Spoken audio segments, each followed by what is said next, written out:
Hello, everybody. I am so excited to see so many familiar faces and new faces as well. Me and Dominic and Heidi are so excited to welcome you to the Creator Masterclass. You are going to be led by some amazing people in podcasting, like Mark Ronick there, publishing with Rhonda Penders, and also Michael Lozier from the Law of Attraction is going to be here. We have some amazing people like Harry Spate and a lot of speakers that are going to be speaking live in February, like Brian Swift. And I can't see if they're here yet. Lois Villa, I believe, is here, and she's going to be emceeing. Dom, this is incredible. It's going to be fire. Wow. It's going to be fire today, Julie. Thank you for everybody coming. You could have been 1,000 other places on a Saturday morning, but you chose to be here. So let's make it happen. It's a beautiful day. I want to say, I even got a free donut this morning. I went to Dunkin' Donuts. I walked in and they gave me a free donut. So you know it's going to be a good day. Wow. I mean, amazing. So why don't we tell everybody what's going to happen here today too, Julie?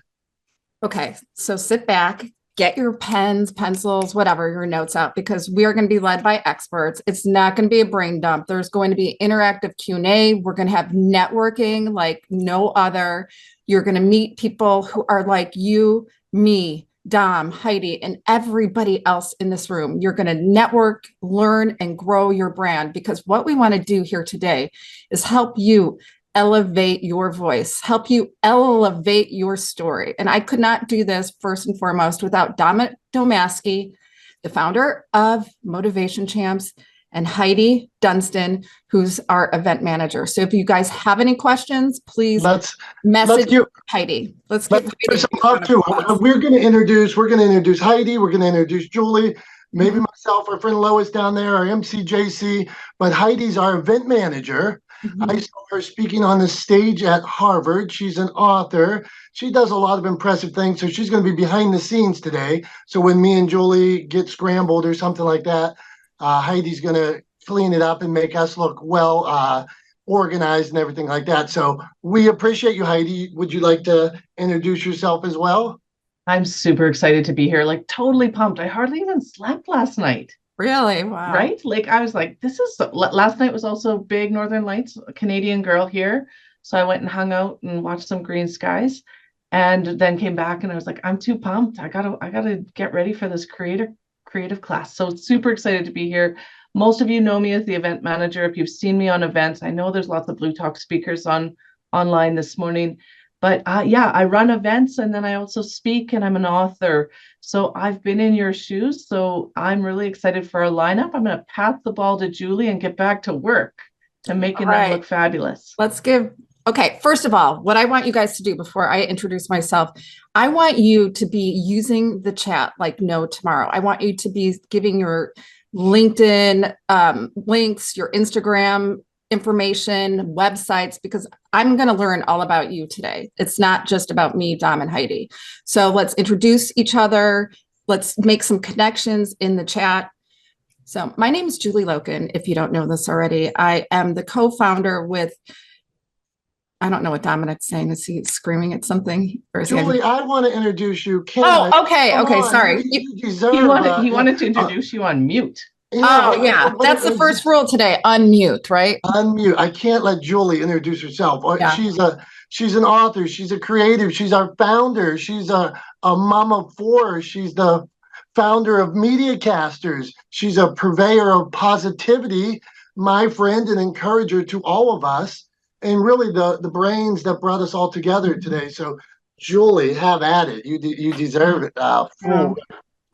Well, right back at you, Dominic Domaski. No, thank you so much. And this is a passion project, doing this for all of us to elevate our voices, our brands. I know it is a challenge and it can be isolating to be out there and being an author, a podcaster, an entrepreneur, a public speaker. You don't know what to do. You're going to learn real actionable tips today. So thank you. And may I introduce my co-founder, Dominic Domaski, that took this challenge on, and he always smiles. Look at that smile. He is the founder of Motivation Champs. He's an author. He is the host of Bikes and Hikes, which is a widely recognized amazing TV show in the Pennsylvania area. So I'm in Chicago, he's in Pennsylvania, Heidi's in Canada, and let's get on with this. What are you hoping to get out of this today, Dom?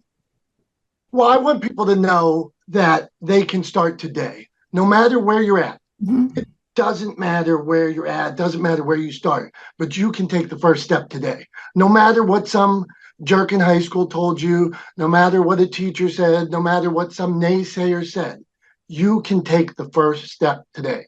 And you're going to meet experts. You're going to get to network with people that have the tools, the actionable tips. So when you leave here today, my hope is that we provide enough value that when people leave here today, they say, you know what?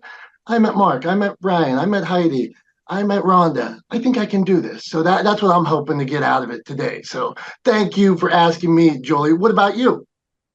Well, I want everybody to take these relationships to the next level. And once we get off of this meeting, you guys have met a new friend, a new comrade, someone that is going to help you elevate your voice and your story. I also hope that you understand that being a creative, we create every day. I want you to think about creativity in a different way and do things differently. So thank you. Hey, and we got two more people that, well, we're going to say hi to Lois. Lois is one of our MCs for a Cre8tive Con. Where's our girl, Lois? Lois in the house. What's up, Lois? A clubhouse juggernaut, inspirational force. And then we have... Thank you. Glad to be here. Hi, Lois. Oh, and we can't forget all the freebies we're giving away and what we're doing. What are we doing at the end of today's program? We're giving away a free ticket for Cre8tive Con Live in February. So guys, wait, you wait. Heidi is going to do her magic with the wheel. I don't know. Is it the Wheel of Fortune? Yeah, we'll call it Spin a wheel. Someone here is going to leave with a free ticket. We have tons of freebies and giveaways and contests. So let's have fun today. It is Saturday morning. And I just want to say, I know I'm speaking for Dom, that I appreciate every single one of you. And if you can think of anybody else that could use a message like this today, share the link. So yeah, bring them. Yeah, we appreciate you. Share that link with you on the YouTube when they say smash the like button or smash the share. We appreciate you inviting your friends. Let them know you're here. Hey, you know who we need to introduce here, Julie? We need to introduce our master of ceremonies. Let's do that. For Cre8tive Con, our MC. We need to introduce JC. There's JC. Hey, everybody. This is Dragon, Dr. JC Tornick. So sorry that I couldn't be there live for the special mastermind Saturday, December 2nd. But at the moment, I'm probably up in a plane on my way to a retreat. But I just wanted to come to you just for a couple of minutes and just share with you how excited I am about this amazing event that's kind of coming into place. You know, the event itself strikes a chord in my heart just because of the concept of where we're at as humanity right now, confused, uncertain. You know, there's just so many questions post-COVID of what's next, you know, what's next for me. But what I really, really know about you and I is we all want the same things in life. We all want to be happier, healthier, and wealthier. We're all kind of focused on one of them, but we all have something inside of us, some sort of a just delicious message for the world, but we don't always know how to deliver it. So we're all creators, and this event is going to be about unlocking and unleashing your story and that creative genius inside of each and every one of you, so that the world can hear that message and that story. So I'm so excited about that. And the other aspect of it is, if you look at the lineup of speakers, and I believe you're about to hear from some of them and get a little bit of a taste of it, it's a unique opportunity to be in an environment full of people just like you, seekers, you know, seekers of the We all want to be happier, healthier, and wealthier. So you're going to be in that environment. So the creative genius will come out there as well, and there'll be a lot of collaboration. But you're going to be hearing from people on the stage that have already done it, that have already figured out how to do public speaking and, you know, get your message out by podcasting, maybe writing a book or even a blog, or just getting your message out. So you're going to hear from people that were just like you, that have taken it to the nth degree. So it's a very, very unique opportunity. and one that's going to be less of a jacuzzi experience, where it's going to be a fun event, and I'm going to make sure it's fun because I'm your MC and your DJ. We're going to have a lot of fun there. But what I'm saying is that you're going to take this jacuzzi experience and in 2024 turn it into what I call a pivotal experience. 2024 is going to be the year, as Dominic and Julie keep saying, that you're going to let the world know about your story. It's time for the world to know about your story. So enjoy yourselves today. A big thanks to the folks that are planning this and came up with the creative genius. Big shout out to Jules, and Dominic and Heidi, and Tom and all the people and all the speakers as well you're about to hear from. I am just so excited and honored to be the MC and be with all of you in February 2024. So have fun today. I can't wait to watch the recording. And once again, I'm sorry I can't be there, but you're going to have a ball. Wow. Thanks, JC. He's on fire. I think he's climbing a mountain in Mexico today or something like that. He's always on the move, but I think we should get ready. Dom, do you want to introduce our very first? Okay, let me do this. I'm excited about this. So we're going to have a couple speakers and we're going to go to breakout rooms, but I'm excited for Mark Ronick because one, I started watching his videos and I'm like, wow, this dude is on fire. So I see the videos and I'm like, wow, I'd love to be in his vortex.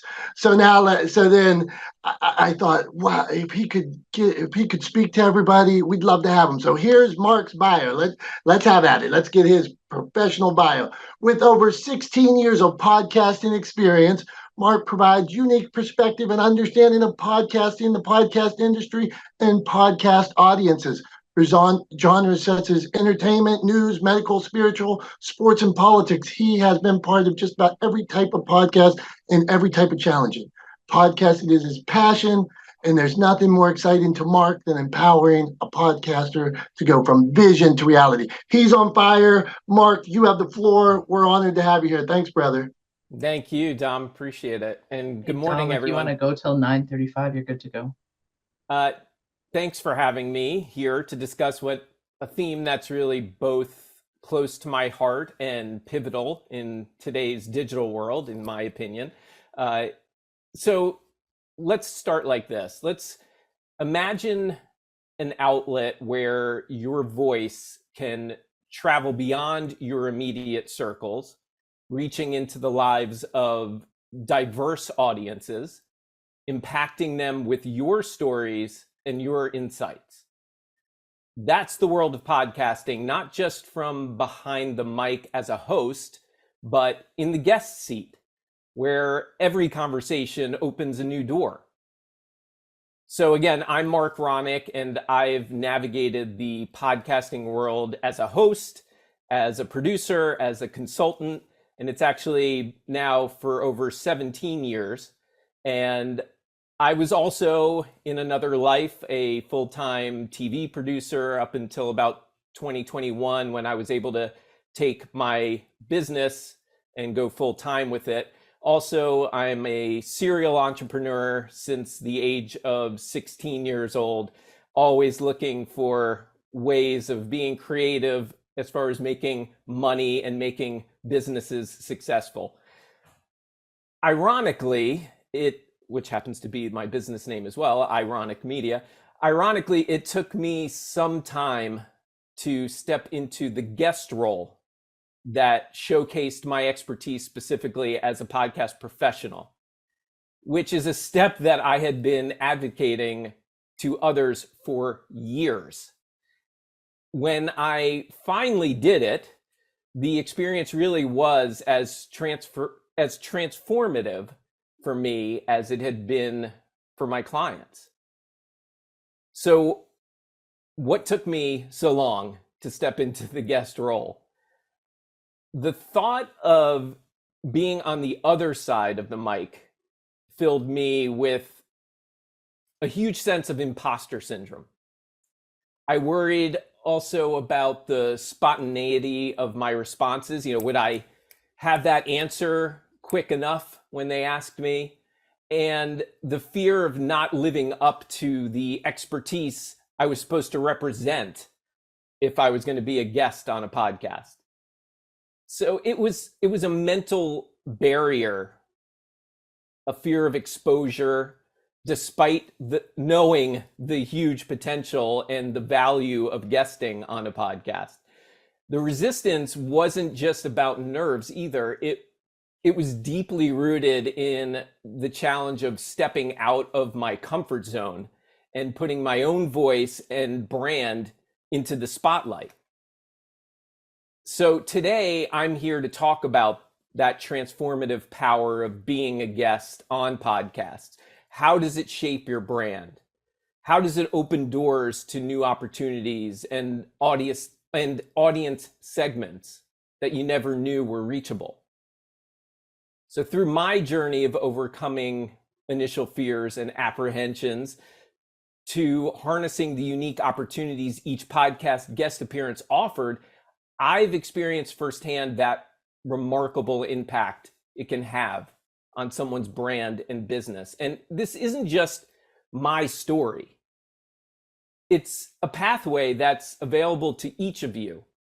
Whether you're a seasoned content creator or you're just starting out, understanding and leveraging the power of podcast guesting can genuinely elevate your brand. So today you're going to discover how stepping into the role of a podcast guest can not only amplify your voice, but it can also transform the way the world sees and engages with your brand.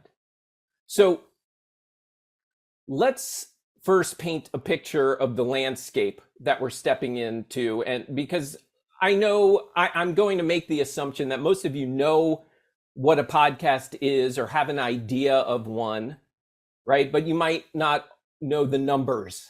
So the world of podcasting as of 2023 isn't just a growing medium, it's become a platform of global reach and influence.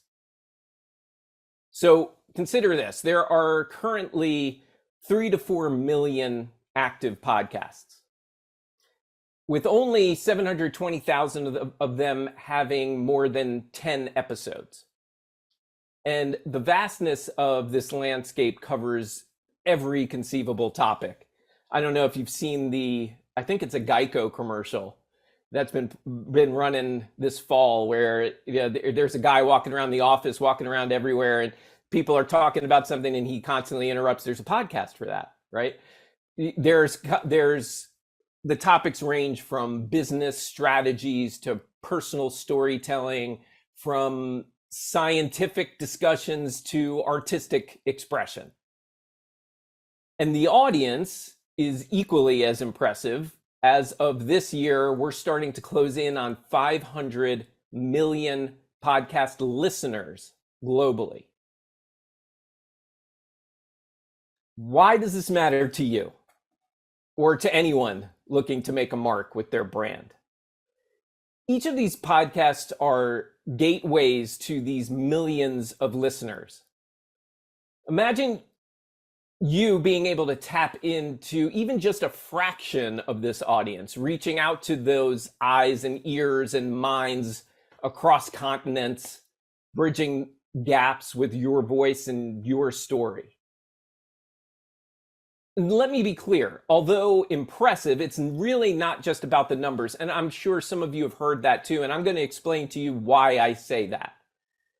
The beauty of podcasts lies in their ability to create intimate connections between the audience, between the host and the guests.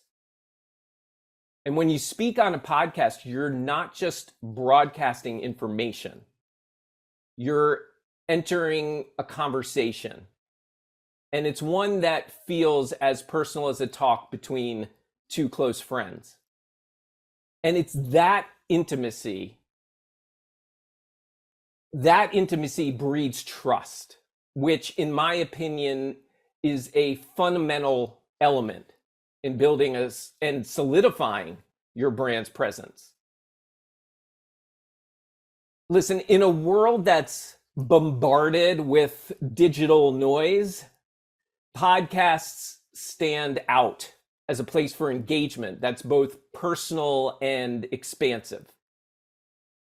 Listeners or viewers choose to tune in, to give their time and attention, a choice that speaks volumes when we talk about today's fast-paced digital era.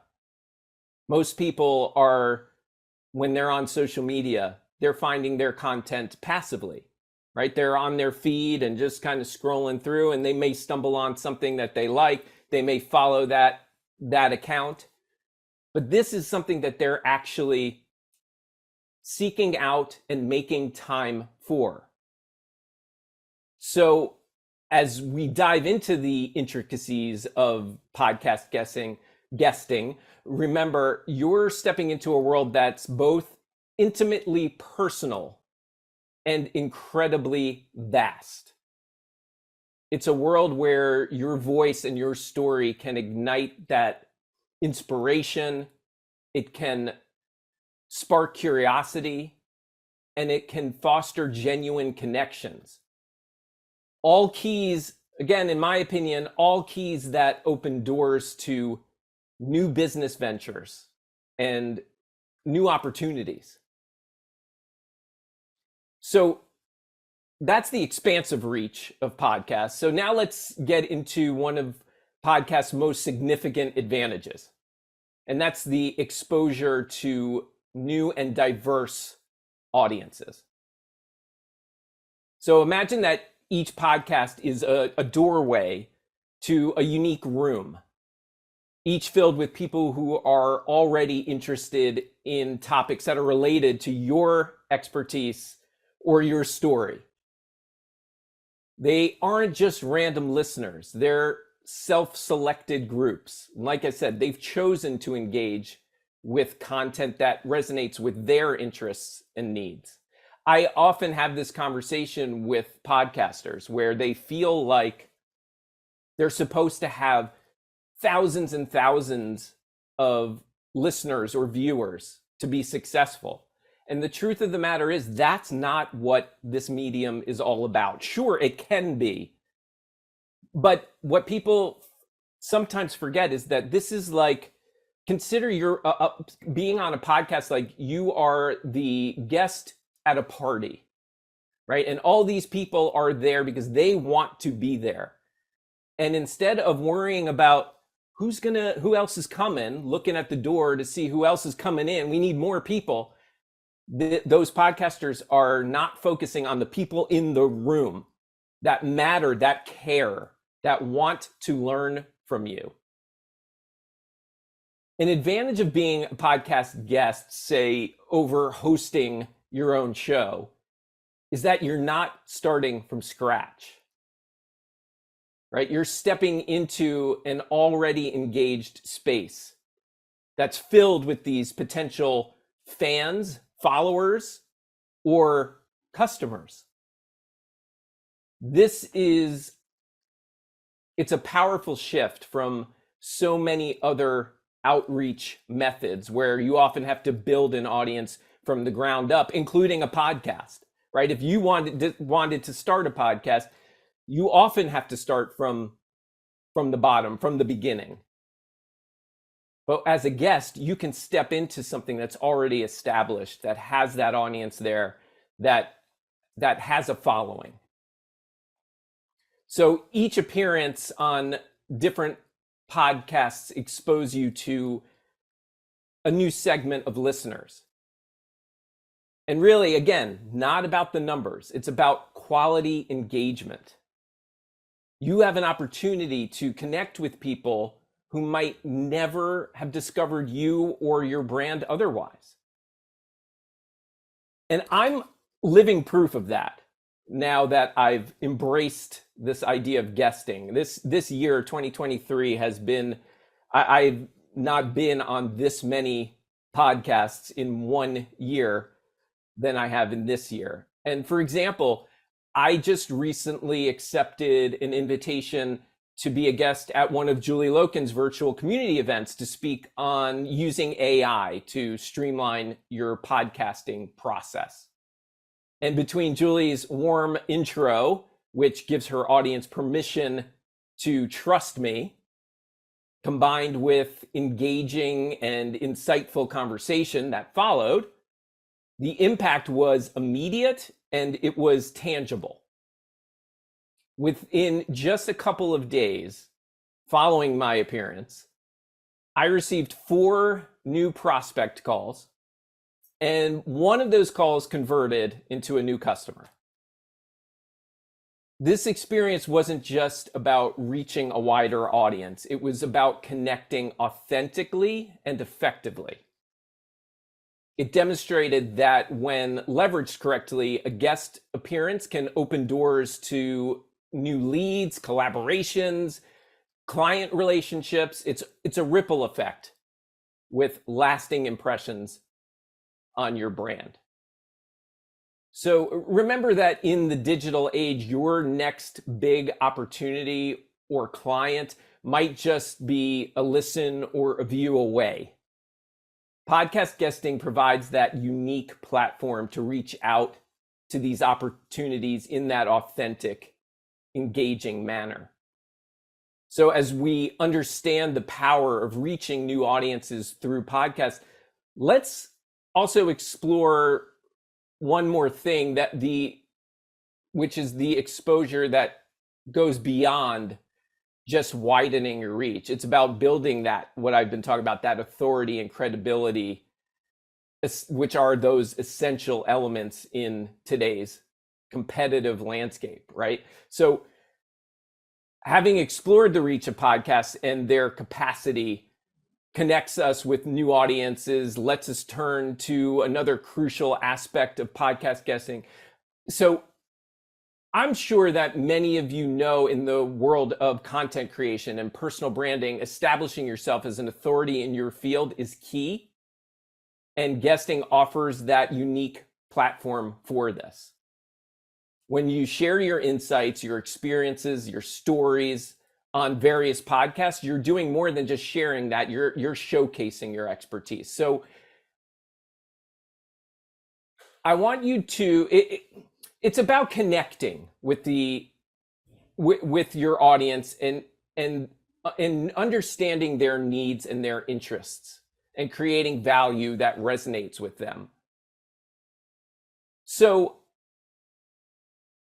I'd like to remind my clients that podcast guesting isn't just a microphone and an audience.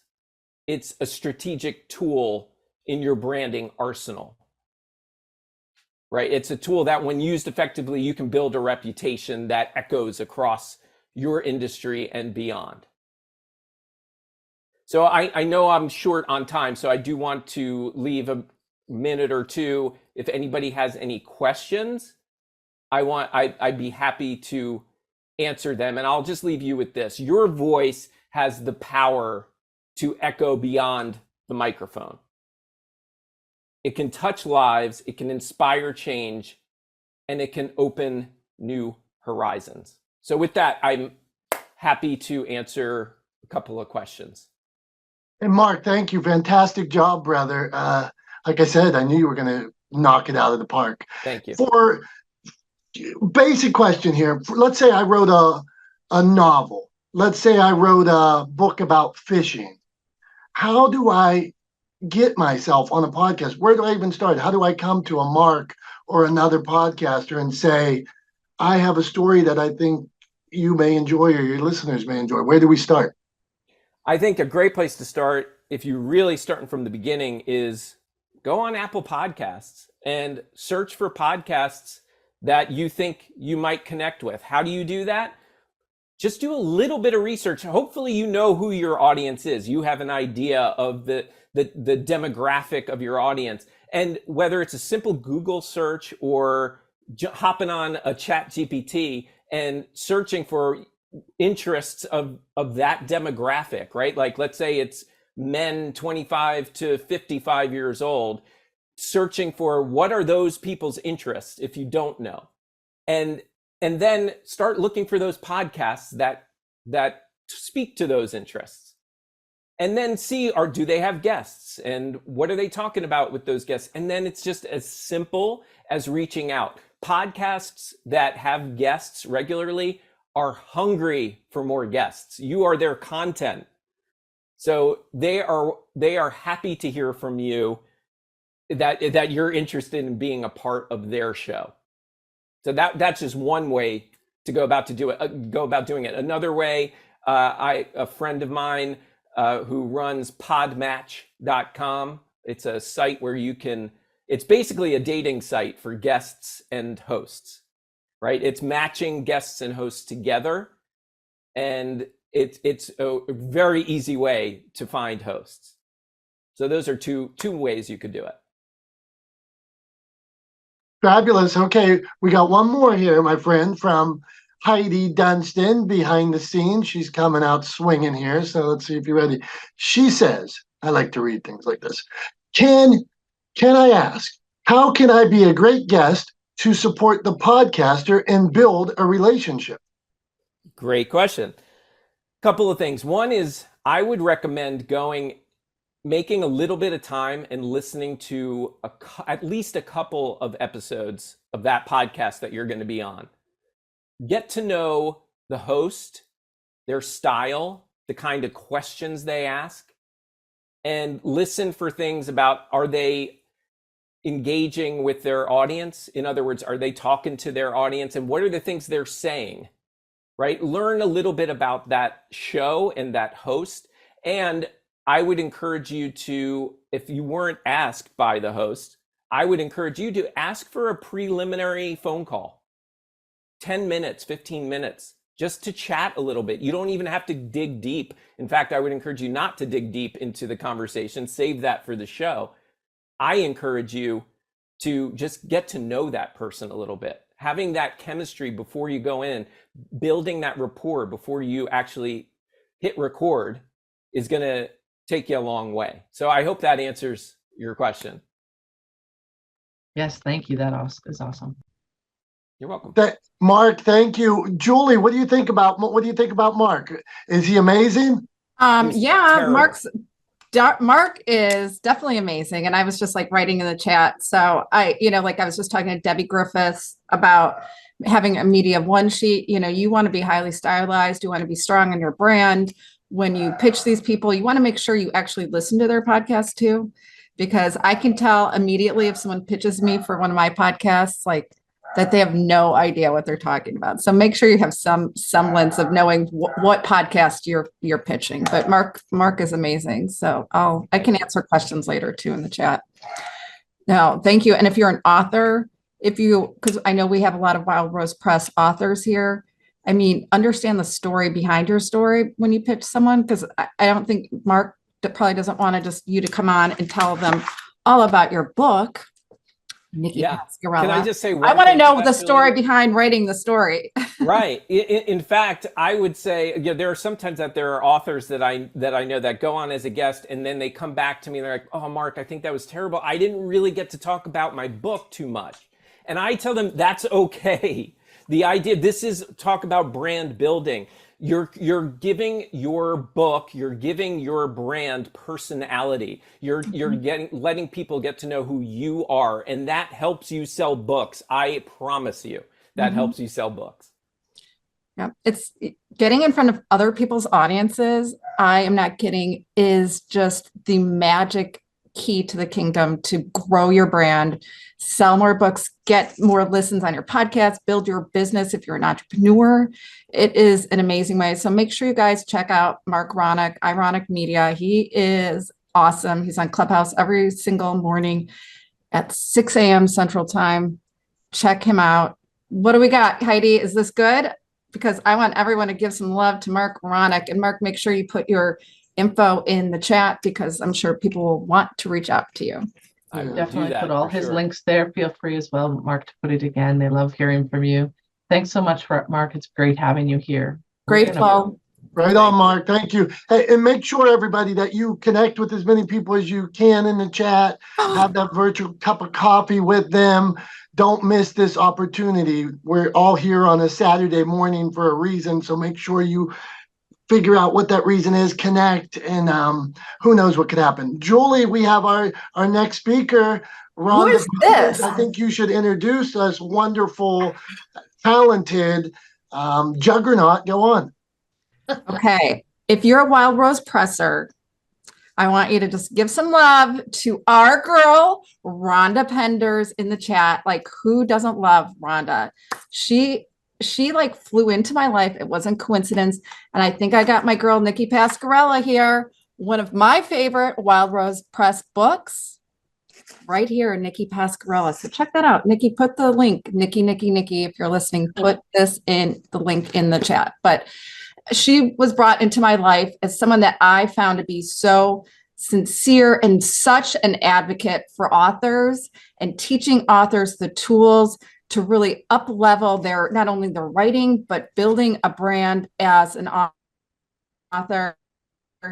She has been at the helm with her partner, RJ, at Wild Rose Press, which is a traditional publishing house. They do it's a romance genre, but she has been at the helm since 2008.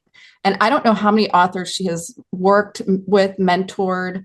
She is just beyond amazing. The most giving heart. I want you guys to just listen and love yourself some Rhonda Penders of the Wild Rose Press.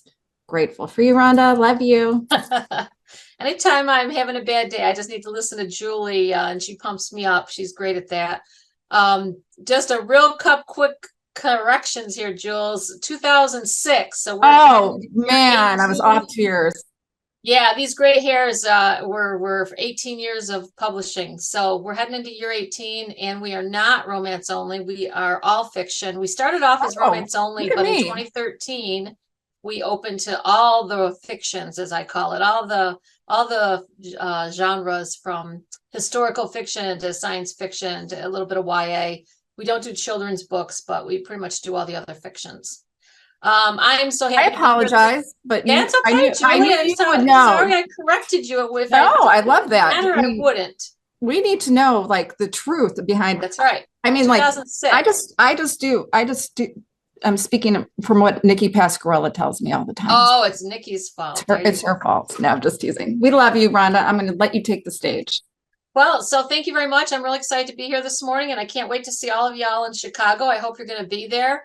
All I'm going to really talk about real quick today, because I've only got like 20 minutes on the stage, is publishing. So you wrote a book and you don't know what to do. And so our focus in Chicago and here today is kind of going to be about helping you decide what those next steps are. And honestly, once the book is written, your very next step should be researching the various ways to publish and then the various places to work with. So if you're going to work with a publisher, you want to make sure you've done your research and you know who publishes what you write. For example, there is absolutely not going to do you a darn bit of good to send me a poetry book, because we don't publish poetry, but there are publishers out there that do. So those are the publishers you would want to query. If you've written a adult fiction book, which we publish, then you'd want to do some research on our company. I would look into it, and I say this to everybody: don't just send it to a company. Know the company you're sending it to. Research them, read their guidelines, look at their website. If you can, buy a couple books that they publish, see if it's kind of in the same vein of what you write.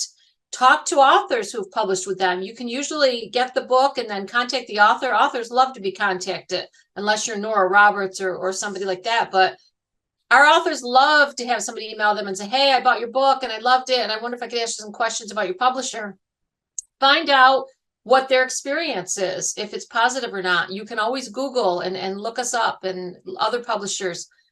Keep in mind that everybody out there is going to have a good experience and a bad experience. You're not going to have all positive reviews. You have to weigh the good with the bad.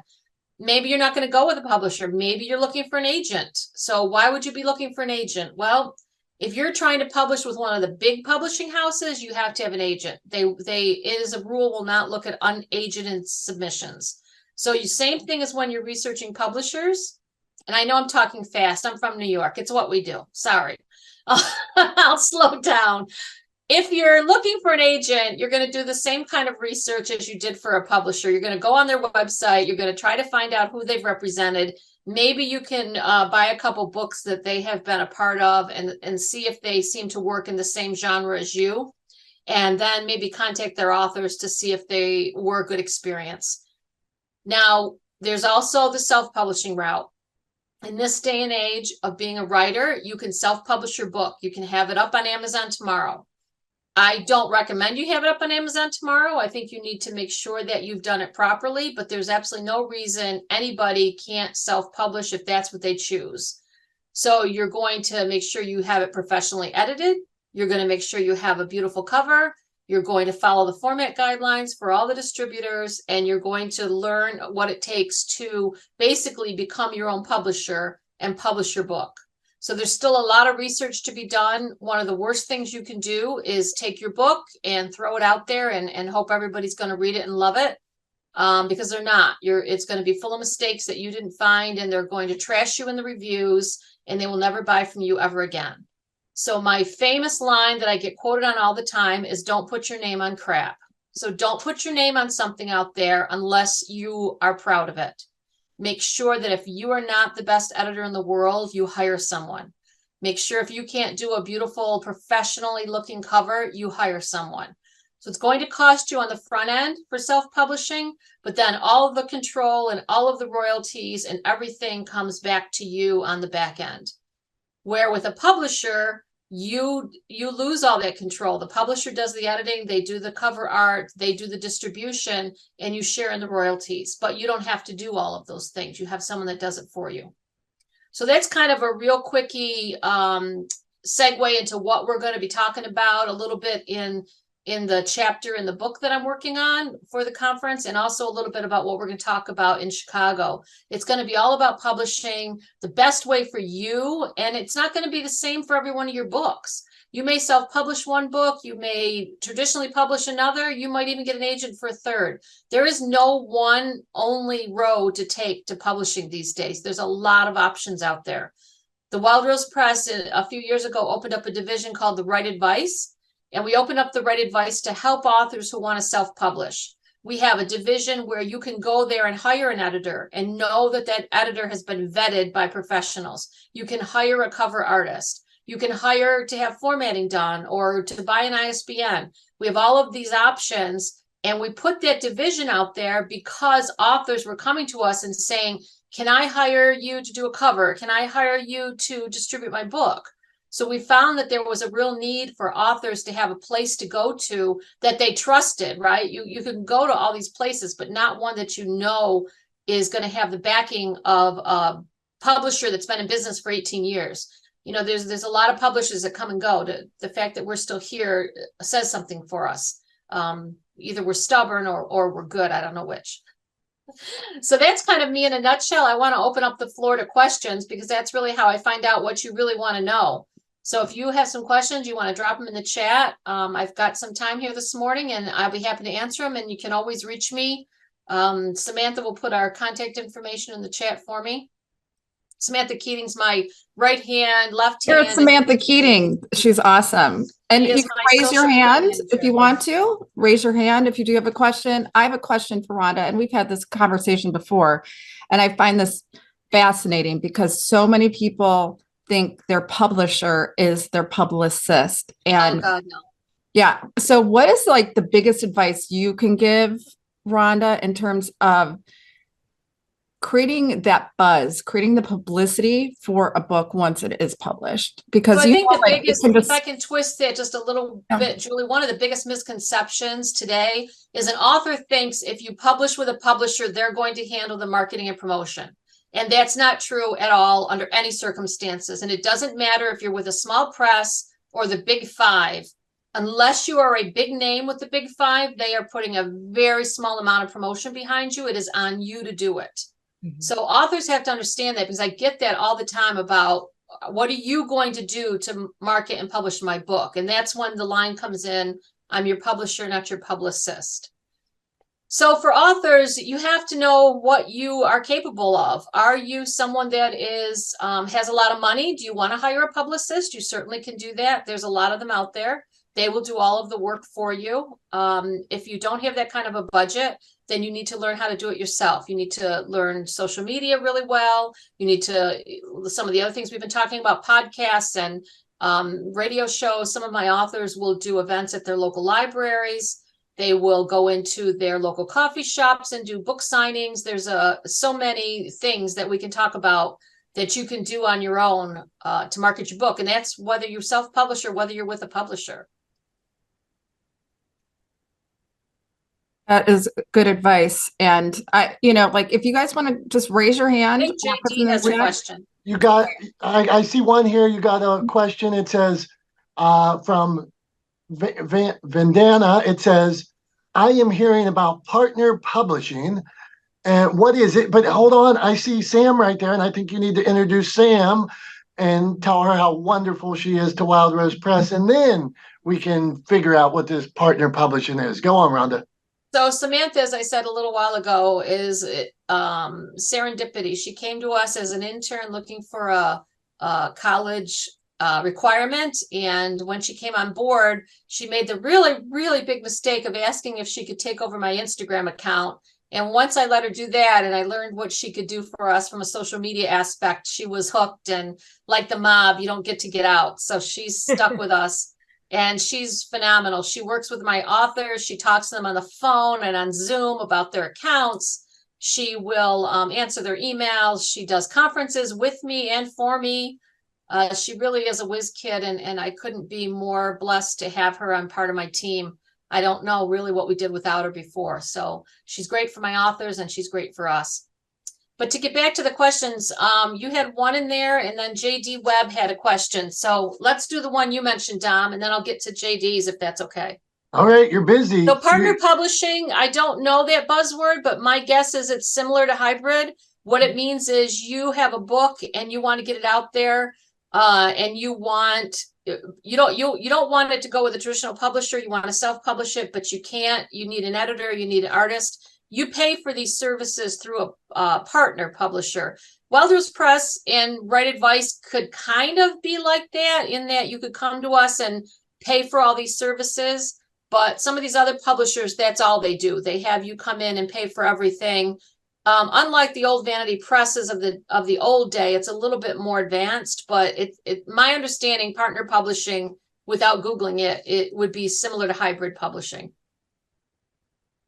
Oh, that's great. I love that. And, I don't normally do this, but if you want to check out my website, Books and Buzz, this is what I love to do, elevate the voices of authors. It's just a passion of mine because I see the struggles authors have in terms of building out their brand, and Sam's awesome as well. I just love these women. What's the next question? Because I can't keep up with this chat. JD Webb raised his hand. I want to hear what he has to say. JD, come on up. Is JD a Wild Rose presser? JD, Yes, it's he all is. you. You got to ask the question, JD. We Just want to has see to your smiley unmute. face. Unmute. There he is. Yes, I am. As a matter of fact, my book just came out in September. Mhm. I could not be happier to be with Wild Rose. It's my Thanks, second JD. book with them. I wanted to emphasize what Rhonda said about libraries. I've found that that's one of the best ways to sell my books. Visit a library, get to know the librarians. They are wonderful people. They love to see local authors. I have scheduled trips for like 30 local libraries around here. I do book signings at those libraries as long as they allow me to sell my books.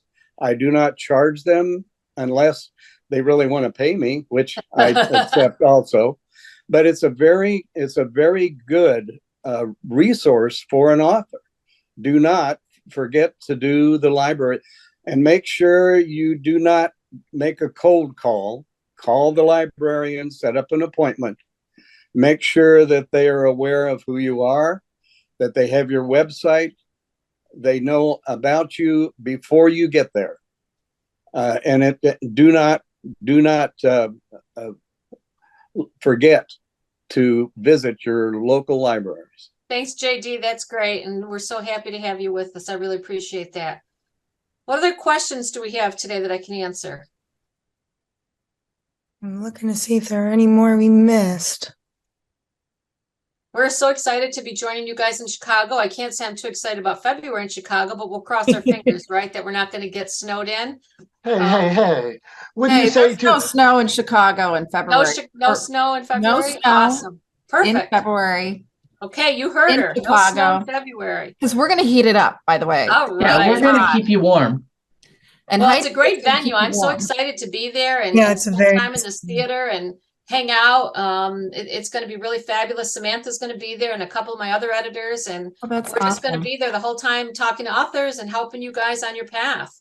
And practical application too. Rhonda and Sam will be hosting workshops as well, not just sharing on main stage, but they will give you practical application of how to either maybe Sam mentioned that she might help us make TikToks and Reels and Instagrams.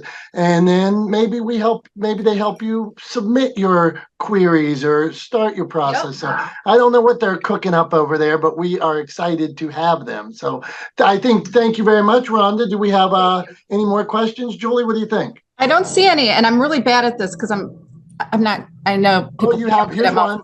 Do you have to pay libraries for room? It says, do you have to pay libraries for room? What do you think?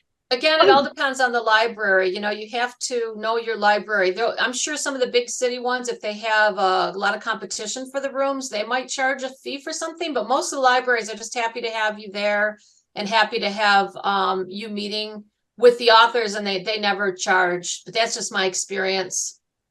And to be honest, like, I don't want anyone to think that everything you can get in life is free. You do have to pay to play. Like, you have to pay for maybe Facebook ads. You have to, or Pinterest ads, or YouTube ads, or for the library, or to get your message out.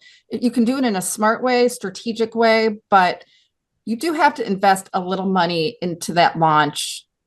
I think that's one of the biggest misconceptions, Julie, when authors come to us. They think that they don't have to pay anything for marketing. And the reality is, if you don't do something, it's like putting your book in a bottle and throwing it in the ocean and hoping someone finds it. Right. You have to put some money, either money behind it, or know how to market, like on social media and some of the other free places that you can do with very little dollars. But you can't just write a book and expect it's going to be found. There's some crazy number, like 10 million books hitting Amazon every year now. And you're just one of those millions of books. And if you don't have some kind of budget to put behind these things, and even budgets going to conferences, you'd be surprised at the networking at conferences that you meet other people and you meet other ideas. And, you know, whether or not you sell books at the conference, you've made connections. And so there is money involved. You can't just sit back and write a book anymore. Yeah. No, I mean, Amazon kind of leveled the playing field. So any Tom, Dick, or Sally can write a book, throw it up on Amazon without editing, blah, blah, blah, blah. But as I said, don't put your name on crap. Don't put your name on crap, she said. Everybody write that down right now. That'll be on my tombstone, right? It looks like we got one more question here from Mark. Mark has, he's either giving you a high five or he has a question. So Mark, I can't pronounce that last name. So Mark, what do you got? Question? Yeah, so I'm on the technical side. I'm the biopharmaceutical medtech guy. So a lot of my material is going to go into like Harvard Press or things like that. Is it good, like, to, before it goes to those guys, to do something like you're recommending? And do some marketing ahead of time? Yeah. Yeah, you definitely want to get your name going and get your name out there as early as possible, so that when you do have the book and you do have that ready to go, people already know you and know what you're about. Yeah, because a lot of this is going to go into airports. Right. So there's a lot of traffic that'll see this. Yep. Right. So, Never too early to start. Yeah, well, you know, when they say here's my advice for you as a publisher as well. They say, when should you start marketing?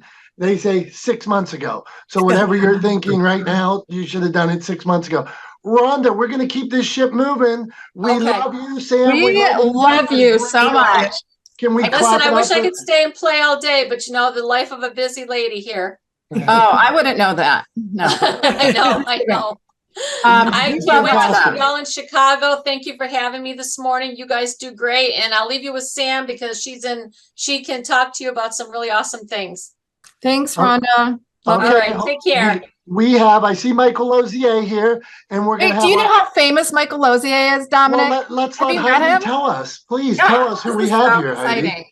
I'm so excited to be able to introduce my good friend, Michael Lozier.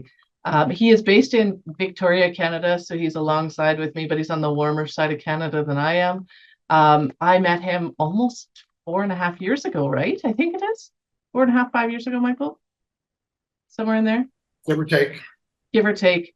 And he is the author of the best-selling author book, Law of Attraction. And I normally have a whole bunch of copies with me, and they're all in the garage because I've given them all away because your book is so amazing. So Michael was asked to be a part of the secret. He was like, no, I got some stuff that I want to keep to share with the world himself. And he's been rocking it. His book has been sold over 4 million copies. He's been on Oprah radio show. He's hosted an Oprah radio show. And so what I love about Michael is that, all of us, we think, hey, you know what, we've got to be big name. He did this all on his own. And he's rocked it for 20 years. His latest edition book, the publisher, his book eventually got picked up by a publisher, and he has just got his 20th edition book copy out this year. So I'm going to pass it over to Michael and bring you back in about 20 minutes. Is that cool, Michael? Yeah, just let me know when I'm at 15. Awesome. And you've got screen sharing ability. Okay, great. Thank you. Thanks so much. Hey, hello, everybody, and welcome, my dear friends Heidi and Julie.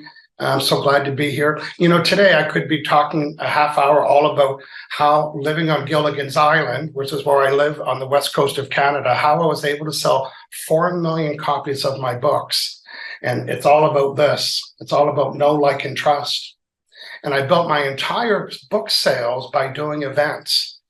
And I was a professional radio guest. Remember the days of radio? You'd be interviewed on the radio. This was 20 years ago. I was on radio. Some radio stations had my name. And when someone canceled at the last minute, guess who filled that spot? Me. So I would get a call. So I was popping on radio stations, of course, living on the island. That's how I sold so many books. And I travel the world, 17 countries. I've trained 500 people how to teach this. But today, I'm not here because of my books. I'm here because of something different. And I learned this about 8 years ago. I was walking on stage and I was limping. I had a really sore hip for years. And a guy came up to me. He said, I can fix your limp. And I said, okay, let's book an appointment. He said, no, I can do it now. So we went behind a sign at the trade show and he stood 2 feet apart and he completely removed all the obstruction that was causing my hip pain, and I never had it since. Well, you don't have to show me more than once. I was all over that.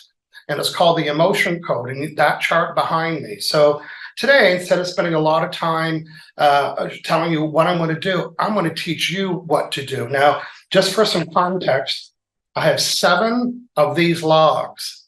I've worked with 2,099 people on Clubhouse. I have an outstanding reputation, other than ticking a couple people off. That's not bad for 2,095 people say yes, if that's a good record. You bet it is, especially on Clubhouse. And I've been doing it for everybody. And by doing it, it means I've been their proxy. You know how somebody votes on your behalf? So on all these people's behalf and my 1,700 clients in 17 countries, I become their proxy. What does that mean? On their behalf, I can find out which one of these emotions is causing their pain.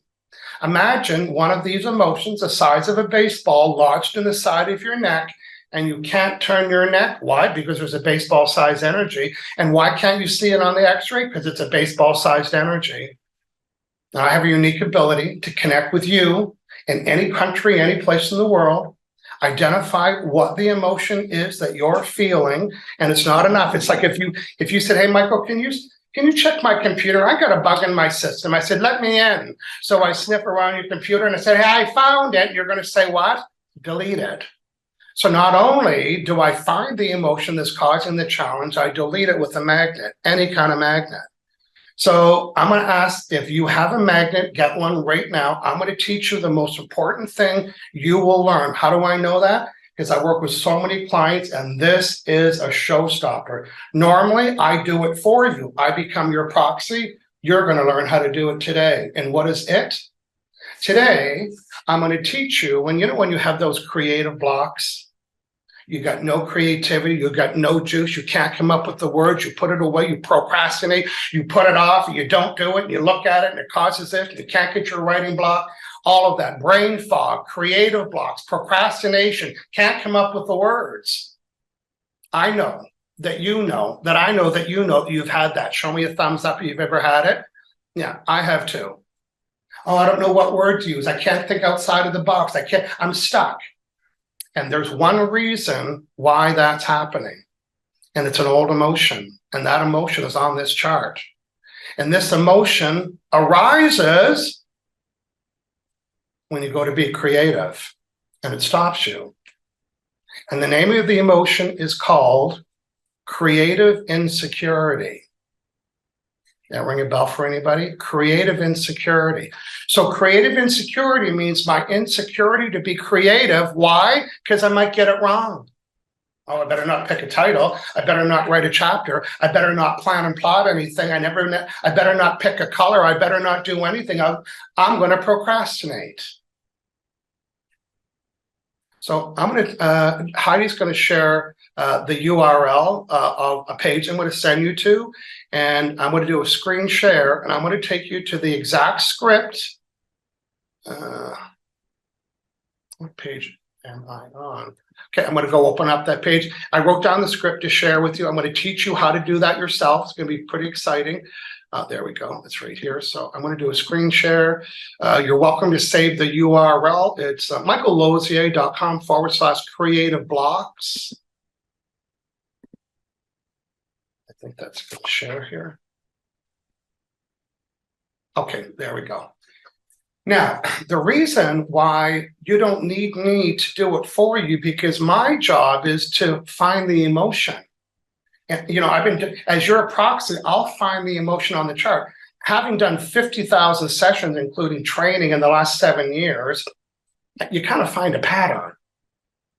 And the pattern with every time there was this problem with anybody being creative and can't write and creative blocks and pulling the blinds down, you just can't get into your juice again.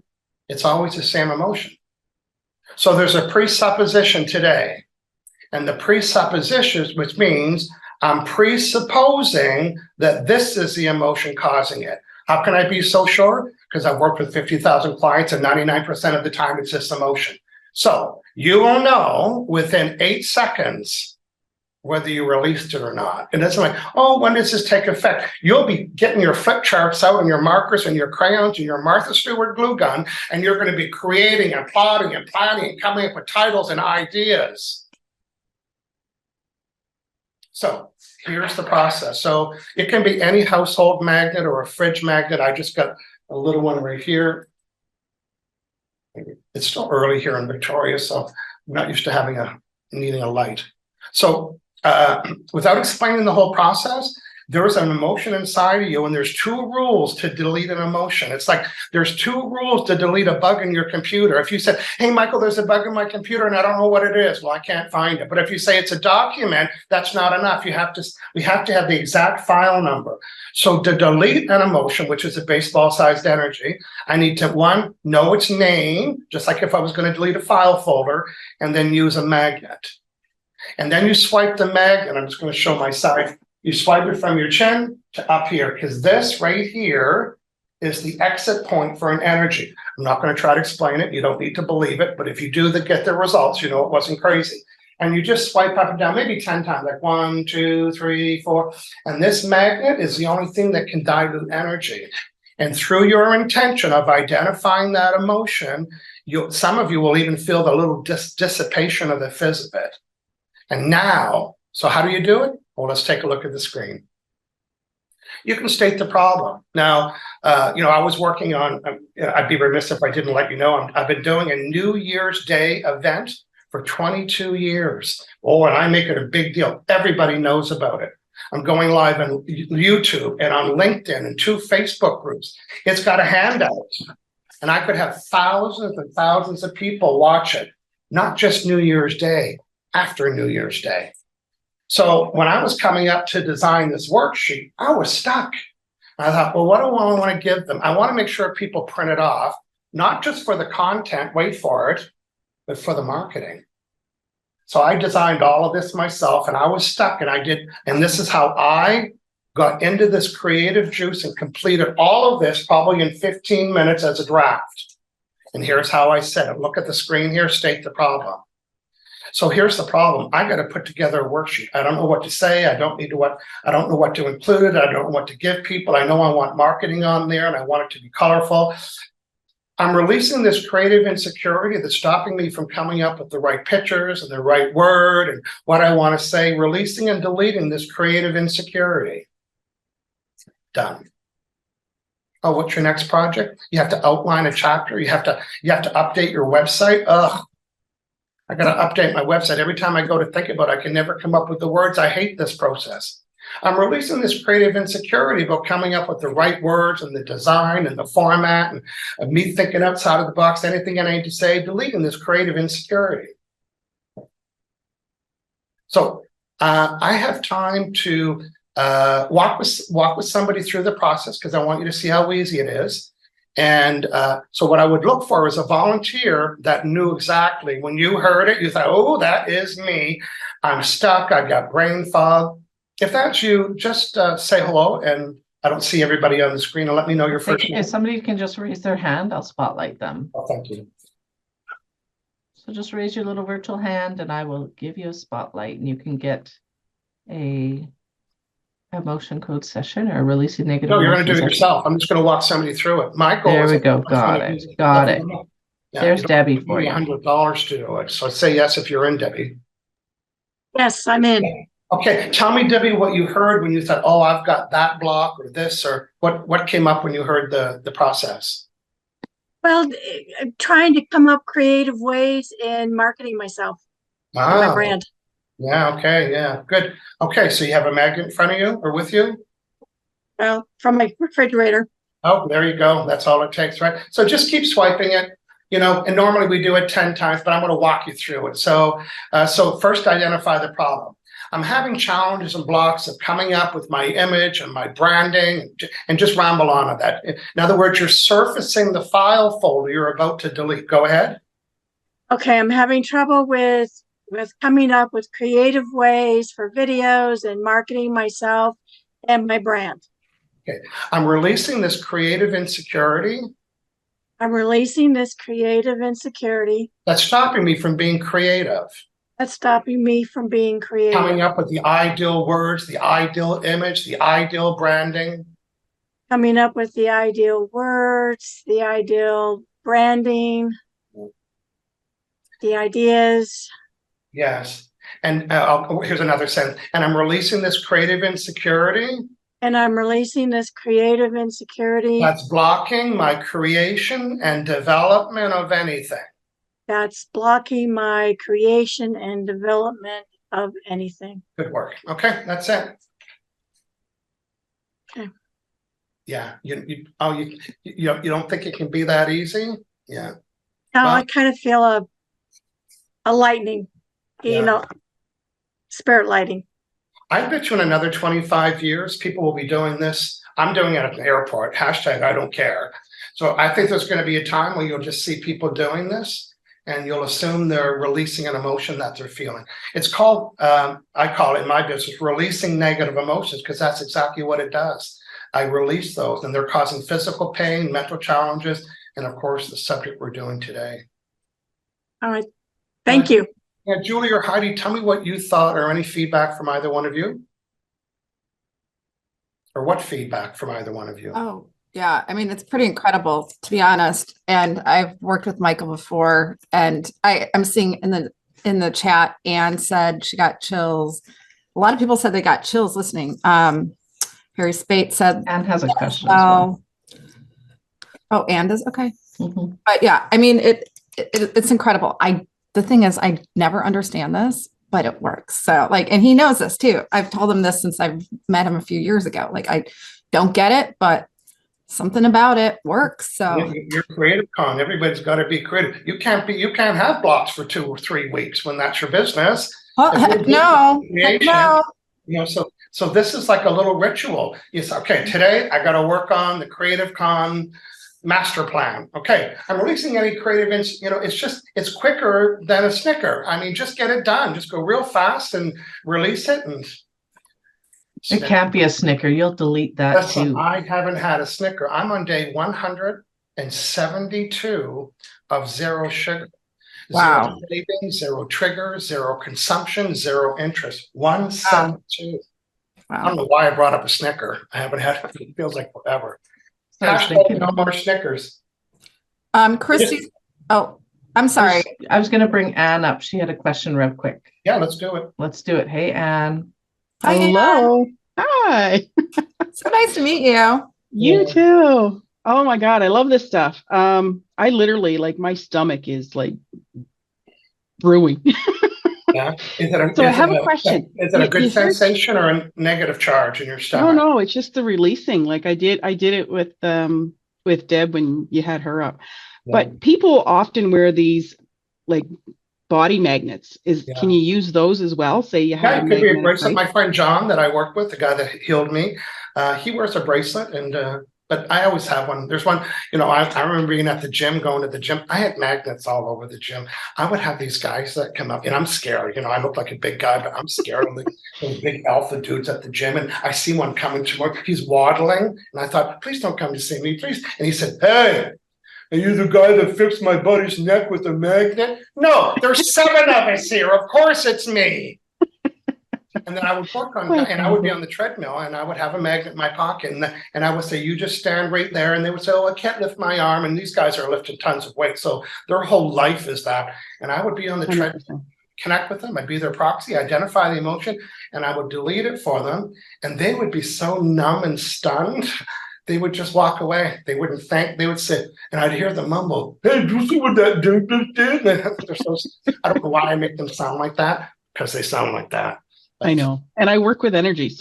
And I've often heard tell magnets can be, and added, but I've never known how to work with them until now. Thank you. Just having a magnet doesn't really do anything, but it's the intention to delete that magnet file that happens. Yeah. Yeah. As soon as you said that, I grabbed one. On my website, I have a menu of over 100 things I've had extreme success with. And that's my business model. And that, on Clubhouse, I've done 2,098 sessions. When you do what I do, you can't put a billboard up, say, I can fix your neck with a magnet over Zoom. It won't fly. That's a waste of money. So my know, like, and trust is delivering those sessions on Clubhouse. And John, my buddy John, today we're doing episode number 259. We've been doing it for 5 years. We go live on Facebook, on Instagram, on YouTube. We make it a blog entry, and we turn it into a podcast. And we built our entire career by going live once a month doing this demo. Wow. Yes. That's incredible. Awesome. Thank you so much. That's right. Thank you. Everybody has the same ability I do. I don't have I have the special gift to know how to do it, but now you can do it. Get stuck creating and creative blocks, boom, just swipe yourself. And Christy, I'm sorry, are we at time? Well, I want to move into magic. So Michael, we're going to do breakouts next. The magic of these events is the sharing. So thank you so much, Michael. There are still lots of questions in the chat. Feel free to circle back if you want and respond to them. I've put all your socials in there, your website, and the link to this free complimentary script that you've given everybody, because I know for sure that it works for me. Michael has helped me. I used to eat Magnum bars, and he deleted them like a year ago, and now I can't even barely eat one. So, and it's all his fault. We got to tell the real story. She gave up Magnum bars, and about a few months ago, she was in Mexico. She said, you know what? I'm treating myself she was in Costco. I'm treating myself to a Magnum bar, and I feel really good about it, right? And I said, well, good. No one said you can't have it. And she gets home, and she forgot she bought it, and it was in her purse. So yeah, I stopped to talk to the neighbor, and I delayed like 15 minutes. Well, and it was who brings a Magnum bar home, for starters? I'm going to hang out with my video off, and I'm going to answer questions in the chat. I really appreciate you fitting me in with my short time zone. I've got another event that I'm going to go do. So Julie, and thank you so much, everybody. And thank you, Michael. We love you, brother. We appreciate you. You're welcome. So, Thank you. thank you. I think if it's all right, so here's the plan here. If you don't mind, we're going to go to breakout rooms. So if you've never done breakout rooms before, this is like Heidi said, this is the secret sauce that's going to happen today. We're going to go into breakout rooms. That means we're going to break up into little groups, probably about 5, 6 people. And we want to know what you're working on. We want a little bio. I love to say elevator pitch. So about 2 minutes, each person, about 2 minutes, somebody volunteer to take time. So in this, you're going to, hey, this is what I'm Dominic. This is what I'm working on. Here's where I'm from. And then we want you to talk about what Mark said, what Michael said, what Rhonda said, what Sam said, some of the things Julie said. So after everybody introduces yourself, just dig into that conversation and see how could we get up on stages? How could we write our story? How could we release negative emotions? So is that fair, Julie, Heidi? Does that seem like a good plan of action? Totally love it. Yeah. You know what? You don't have to dig into each one. Pick one that you're going to take action on and share it so that you know that you're going to do it. Throw it in the chat in your room. Let's make it real. Because we want to see you guys make changes. So let's rock it out. So you're going to have 15 minutes in the room. And then at the end of 15 minutes, a little bubble is going to come up to say groups are closing. It will give you 2 minutes to wrap up your conversation. I know I got public speakers in this room and it takes up 2 minutes to get you to stop talking. So don't hit the button. Just keep that little screen open, keep talking, and you'll come back to us. See you all soon.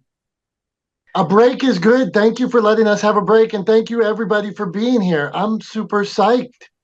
Hey, this is Mark. Super psyched. I just have a question. Yes, Mark. Who can help me make that like a video like that? Dominic Damasky. No. Go on. That was me. I made that video with my own 2 hands, Mark, so we can talk after. It's not my expertise, but you know who's here? Brian Elves. I was thinking that same thing. Yeah, Brian he's Elves. amazing. Guys, if you need a book trailer, check out Brian Elves. Brian Elves, can you do a shout out in the chat? So he is very special. Why don't we talk about some of the people, if so, that are going to be at Cre8tive Con? So we were packed with experts and doers and movers and shakers, people that started off just like you, like me. I remember being so scared the first time I shared my story, shaking like a leaf. And it takes practice and doing it over and over again and stepping out of your comfort zone. So let's see, Garry Hall, right? The Admiral, Julie. We got him. I was just queuing up the books. He's the author of Navigating Leadership, Admiral of the Navy, #1. Okay, you guys are like, why do I need to meet the Admiral of the Navy? Because he was also the National Security Advisor to the President. He's a triple threat. He wrote an amazing book. He's got a podcast and he graces stages. So yeah, we're believers that everybody has a story. Yep. So whether you're an admiral or you're like our friend Harry Spade, who started off doing mission work, or our friend Brian P. Swift, who broke his neck playing backyard football many moons ago. And here we go. You probably met him in the breakout rooms. At Cre8tive Con, he's going to do a thing called Meet the Sharks that Julie's done before. So you're going to be able to come pitch your concept to them and say, hey, I'm working on this book, or I have this idea for a podcast. And you're going to be able to say to him and his panel, here's what we think, and get actual feedback from them. Who else we got, Julie? Well, Brian has a radio show. We're going to have another radio host, John J. Wiley, there, who has a nationally syndicated radio show throughout the United States. 100 stations. Yeah. Top podcasters from around the world, journalists. I write for Entrepreneur Magazine. I also write for Brains Magazine. I write for Mind Valley. You're going to be able to pitch us your stories live while we're on stage. It's going to be incredible. So Jennifer Garrett, a JAG officer. Got to get her book too. Host a podcast. So one of the things we'd like to talk about is that there's a lot of ways to share your story. And so you'll see a lot of triple threats here. Like you might have came and think, well, I want to write a book. Kim D, right? Kim D, she is, okay, so you guys are going to be like, why do I need to meet a Real Housewife? Well, because her story is incredible. Not only about rebranding her image. She has an amazing podcast. She does a lot of work on Patreon. She is also launching a book. And speaking on stages, these triple threats. This is how you build a high dimensional brand, a high definition brand, a 3-dimensional brand. It's not about being on social media all the time.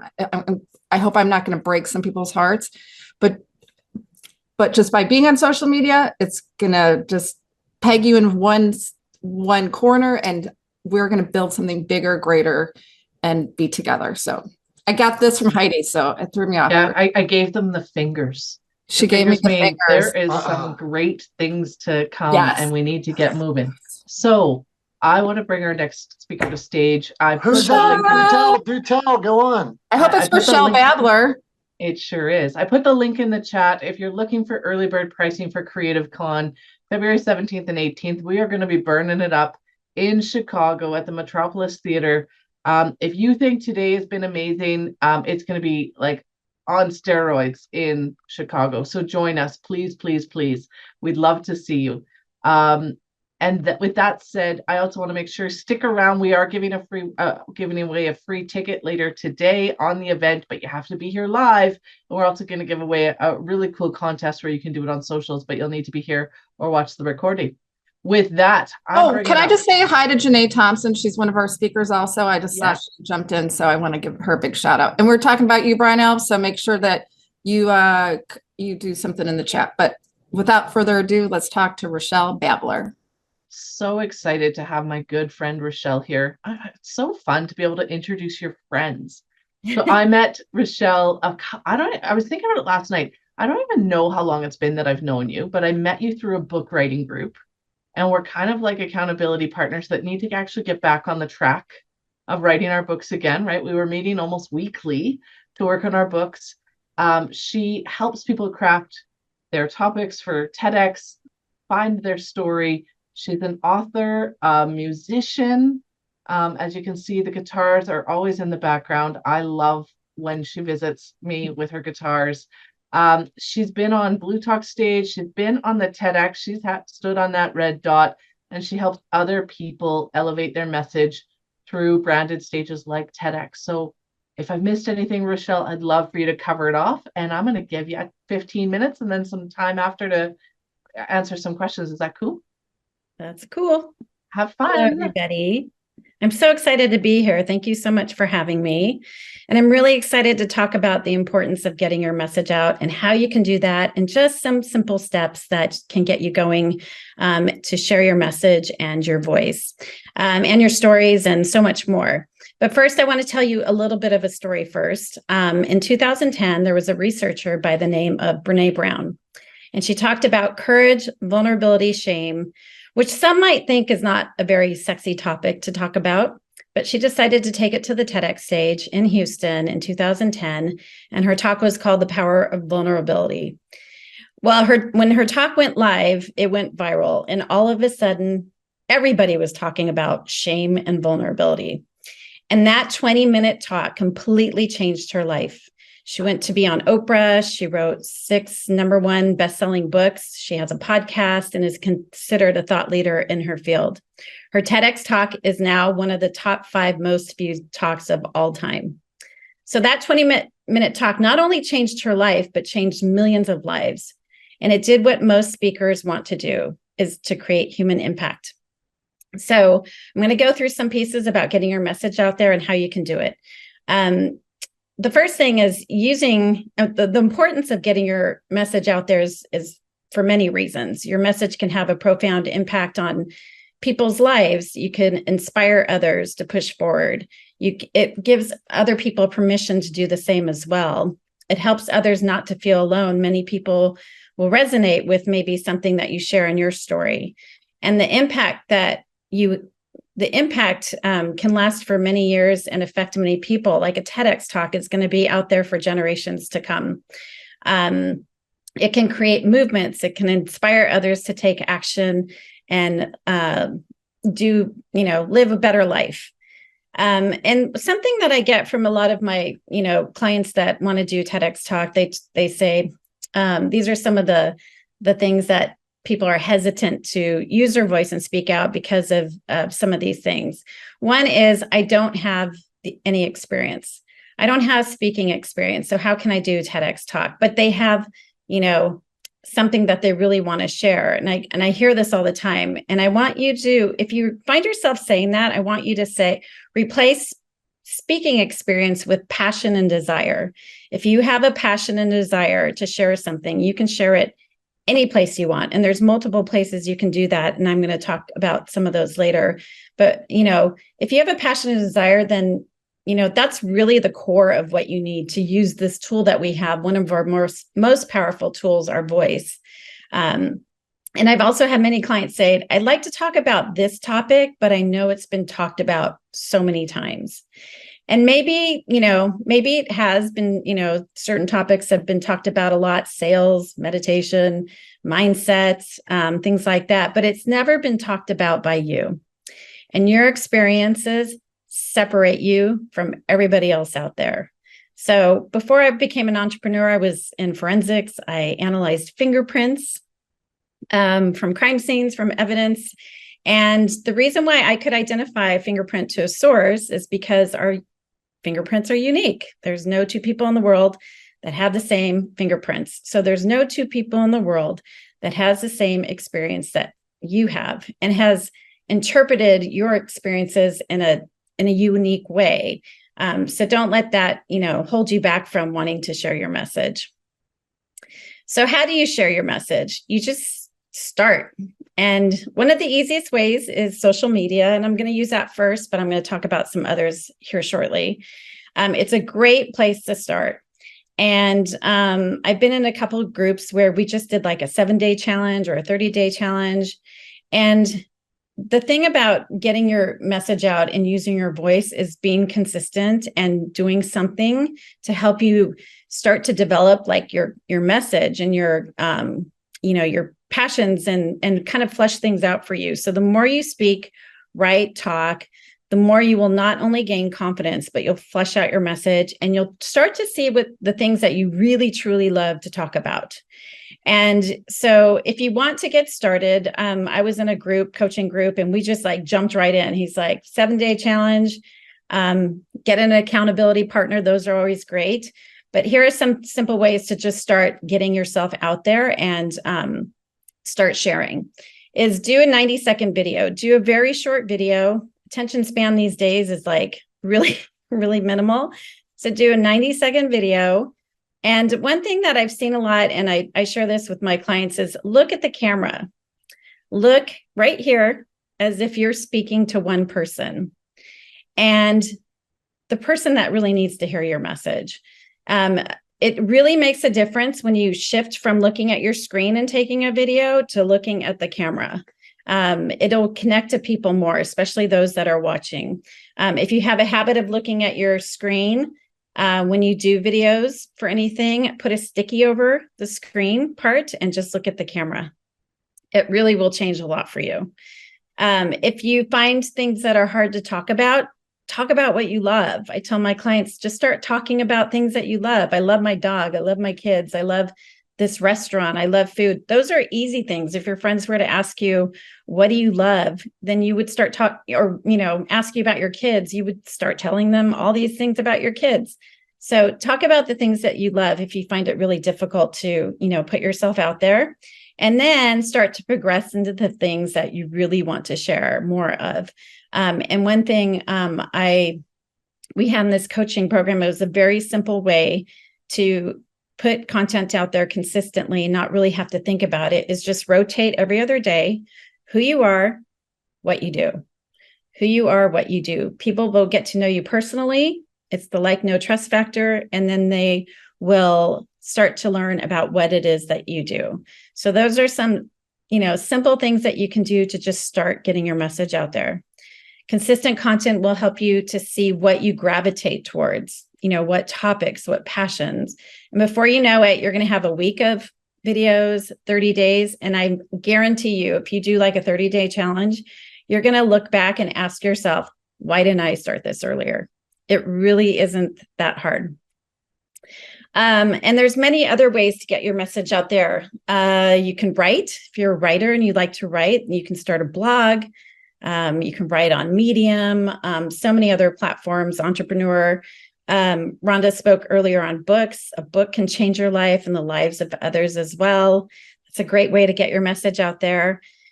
Earlier, Mark talked about podcasts. Podcasts are amazing. A lot of my clients get on podcasts, and so much can happen from podcasts. You connect to a different audience. I had a client get asked to speak at a summit from a podcast interview. She's gotten clients from a podcast interview. She started creating affiliates with the hosts for podcasts. Podcasts are amazing. You can start a YouTube channel. You can speak at masterclasses like this and webinars and other type of speaking events. And if you really are the type that likes to be in person and really connect more in person, then there's all kinds of stuff around you in your city. There's networking groups, Rotary, Toastmasters, meetups, Chamber of Commerce. Don't forget all those things that are in your area and in your wheelhouse. I'm actually starting to do more networking locally because I think post-COVID, a lot of us just miss like that connection and being with people. So, there's BNI Women's Network. Those are all over the country. So look at local things around you. They're always looking for speakers. That's a great way to, speak as well. And the one thing I want to share is if you start speaking, capture video every time you speak. And even if it's your first one and you're nervous and you think you're going to mess up or whatever, always capture video, because there might be one little nugget in there that you say that is going to be gold for you later, or to share in a reel that you create that has, a bunch of clips of you, maybe a speaker's reel.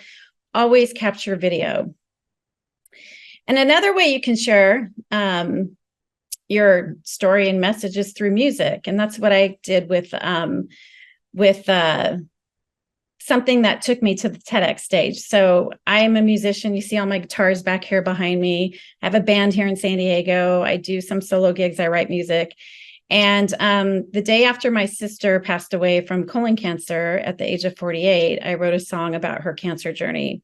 And really, it was a way for me to channel my grief and to just channel my loss for her. I was devastated. And I started writing, and that writing turned into a song. And I didn't know that that song would actually turn into kind of something that I'm doing today with others. And I took that song, I created a lyric video. I wanted to share her story and share colon cancer statistics and facts, and use that to share with colon cancer groups throughout the country so that they could share a story and people would get screened. She got diagnosed late stages and her cancer wasn't caught early. And when I sent that email, that cold pitch to a bunch of colon cancer groups, what transpired of it was I got asked to go through training to be a spokesperson for one colon cancer group. Another one wanted me to write in their magazine. Another one wanted me to be in their Never Too Young committee. Another one wanted me to sing at their virtual concert. Like, all these things came out from that one thing that I did. I had no idea what would happen. It was really for me to share my sister's story so people could get screened and bring awareness and perhaps save a life. So that's the power of using your message. You never know what's going to happen. And I ended up taking that idea to the TEDx stage on the power of advocating through music. So find what you like, find what resonates you as far as your platform. If you're more of a writer or a speaker, or you like video, there's so many different ways to do it. And you can also take it next level into bigger stages like the TEDx stage, which is a very well-established stage. It's been around since 1984. It's all about ideas we're spreading. And so it's a little bit of a different stage. It is some of storytelling, but your idea is usually rooted through stories. So that's the focus of that. There's Blue Talks, which is Business Life Universe. It's kind of like TEDx Talks meets Chicken Soup for the Soul. There's so many events and conferences all over the country that you can speak at, and they're always looking for new speakers. So if you're looking at really starting to speak more on a stage, I would just start Googling, speaker or conferences that are around the topic that you like to speak on, and start creating those relationships. As Julie said earlier, a lot about speaking engagements is creating relationships with the people that organize it, and just start asking them questions and show your interest in wanting to be a part of it. There's also things like Goldcast, which offers short stories of courage, resilience, and transformation from a lot of the world's most inspiring people. But, same like TEDx, talk going viral, Goldcast too. You could share your message on that with a large audience and it could go viral. So for new speakers, really it's just getting out there and putting yourself out there and doing it. All that you try and do is feedback for you. So it's a piece of your journey that will help you really craft your wings, get your wings to craft that message, that keynote, that TEDx, or whatever it might be. Or it might be just a path to really find your journey yourself and your why. Maybe you're, in a space where it's like, you're not even sure what direction to go. Maybe you feel a bit lost. Speaking and writing will really help you get there. And experienced speakers, if you feel blocks with creation, new contents, topics, there's one thing I would suggest doing if you aren't, and this might sound strange, but I promise you this works. Meditate. This goes to new speakers as well. Meditation is a powerful source of creation and connection to your soul. We are all created beings and we all have a unique gift, like I talked about our fingerprints earlier.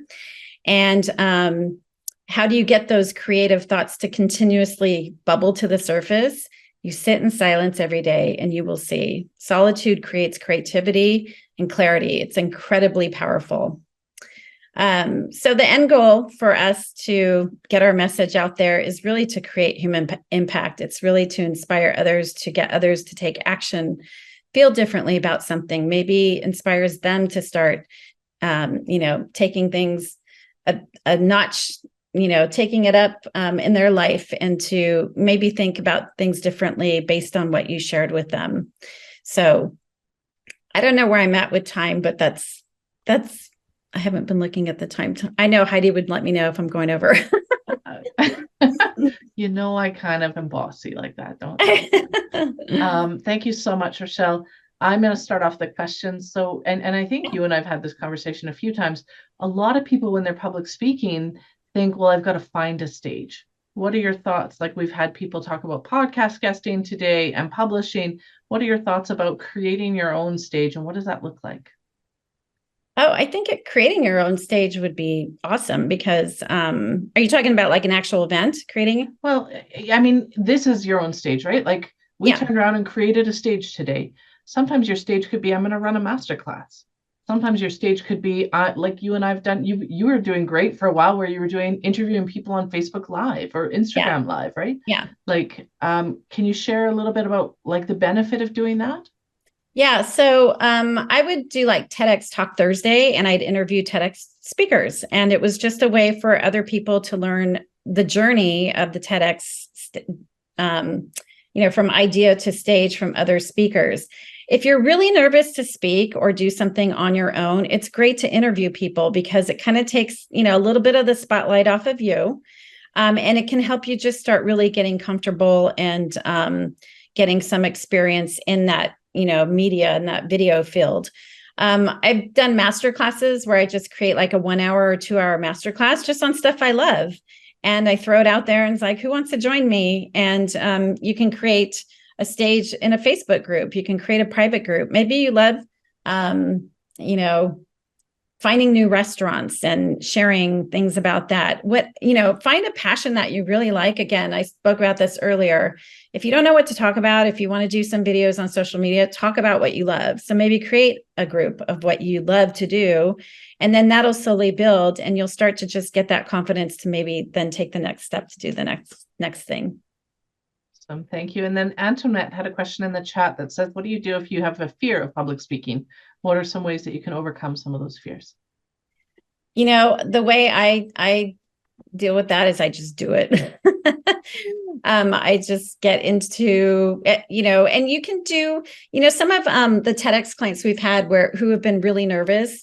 I tell them just invite like the people that you love and really feel comfortable with and have a little TEDx talk yourself with those people in a room.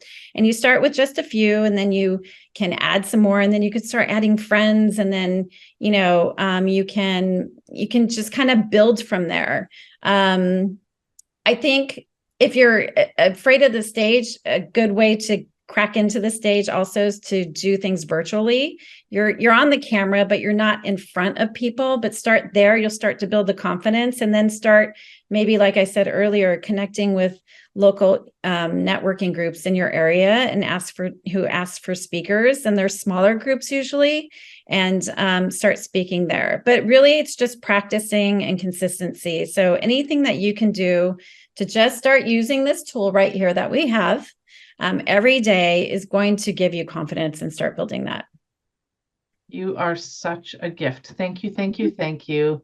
Thanks Love for having you here. Feel free to check the chat and answer any other questions that I may have missed. But we're going to move the show along. Great to have you here. Thanks so much, Rochelle. Thank you. Thank you, Rochelle. That was pretty incredible. Like, that was magnificent job. Wow, amazing. Thank you.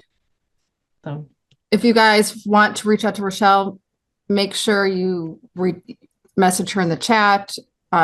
Her links are in the chat. I mean, her spirit, you can just feel, is so like zen. And if you're afraid to get on stages, which I know a lot of us are, talk to Rochelle. Right. We're here. I don't like speaking in public. I know you can't believe that, but I really don't.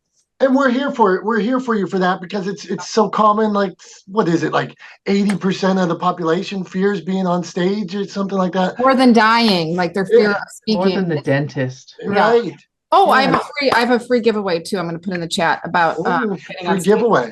But seriously, there's such an importance in omnipresence.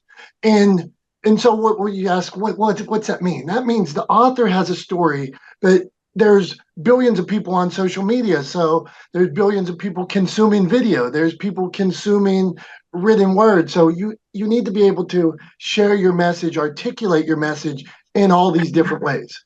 We want you to be able to speak on a stage. We want you to be able to turn that camera around on your phone.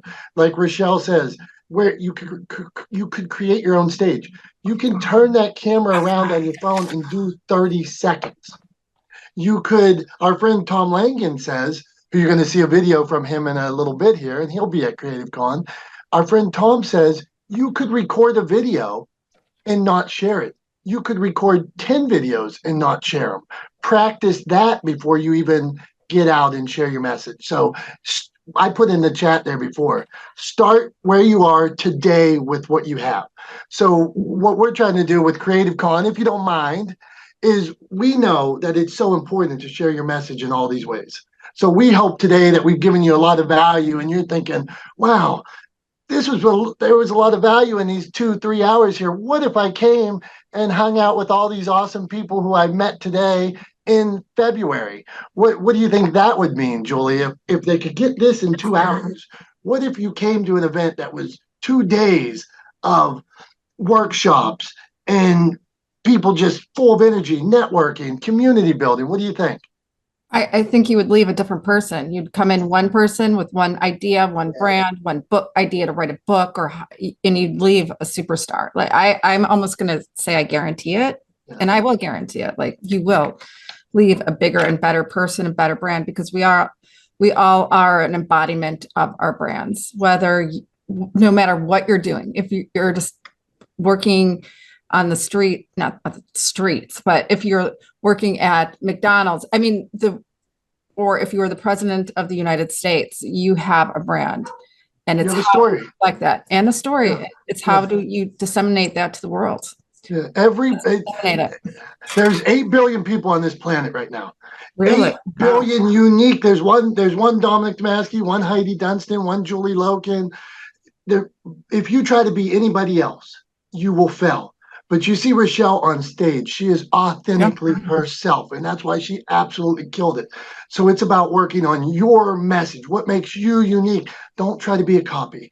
Create your own brand, your own message, and share it with the world. You owe it to the world to share it. You are doing a disservice. You could help people. There's somebody right now hurting, where if you shared your message with them, they'd say, man, that's the thing. Lit the spark. And we're hoping we might not be the spark, but maybe we can get some flint together and we're rub enough, what do they call that, rock, and we rub it together and you guys create the spark. So that's what I'm hoping for at Cre8tive Con. What do you think, Heidi? How are we doing here? I think we're doing great. I'd love. Oh wait, for we you to have tee up- early bird special, by the way. We can't. You What's remember? what's that mean, Julie? That means we're all early birds. Early bird catches the worm. So we're giving you guys a big discount, and we have VIP tickets where you'll be invited to a beautiful cocktail VIP reception before the whole event. There's going to be intensive coaching. You're going to get the ability to take your brand, take your book, whatever it is, to the next level. And I don't want anyone to think, especially, and I've seen stuff in the comments, if you're an introvert, it's okay. We're going to have space for those that don't like necessarily thrive under like a lot of being around a lot of people. Yeah, we've all been there. We've all been there. And that's part of the process. That's as normal as can be. Everybody's scared. You to put yourself out there. You have this message that's so special to you. That's so important. It's so intimate. It is to share that story that you have in here. To do that, it takes care. It takes practice. It takes a little bit of pain putting yourself that first time. We're scared, but when we do it, when we practice it, when we prepare, when we create a community, then you're going to be out there singing it from the rooftop. So what's next? What do we got going on? I think Did we get part this? I was trying to give you the figures gently, but I would love to be able to tee up. I think that heads right into our next segue of Tom Langen. And so can I explain how you know Tom and the video? Yeah, I think, well, Tom's a dear friend.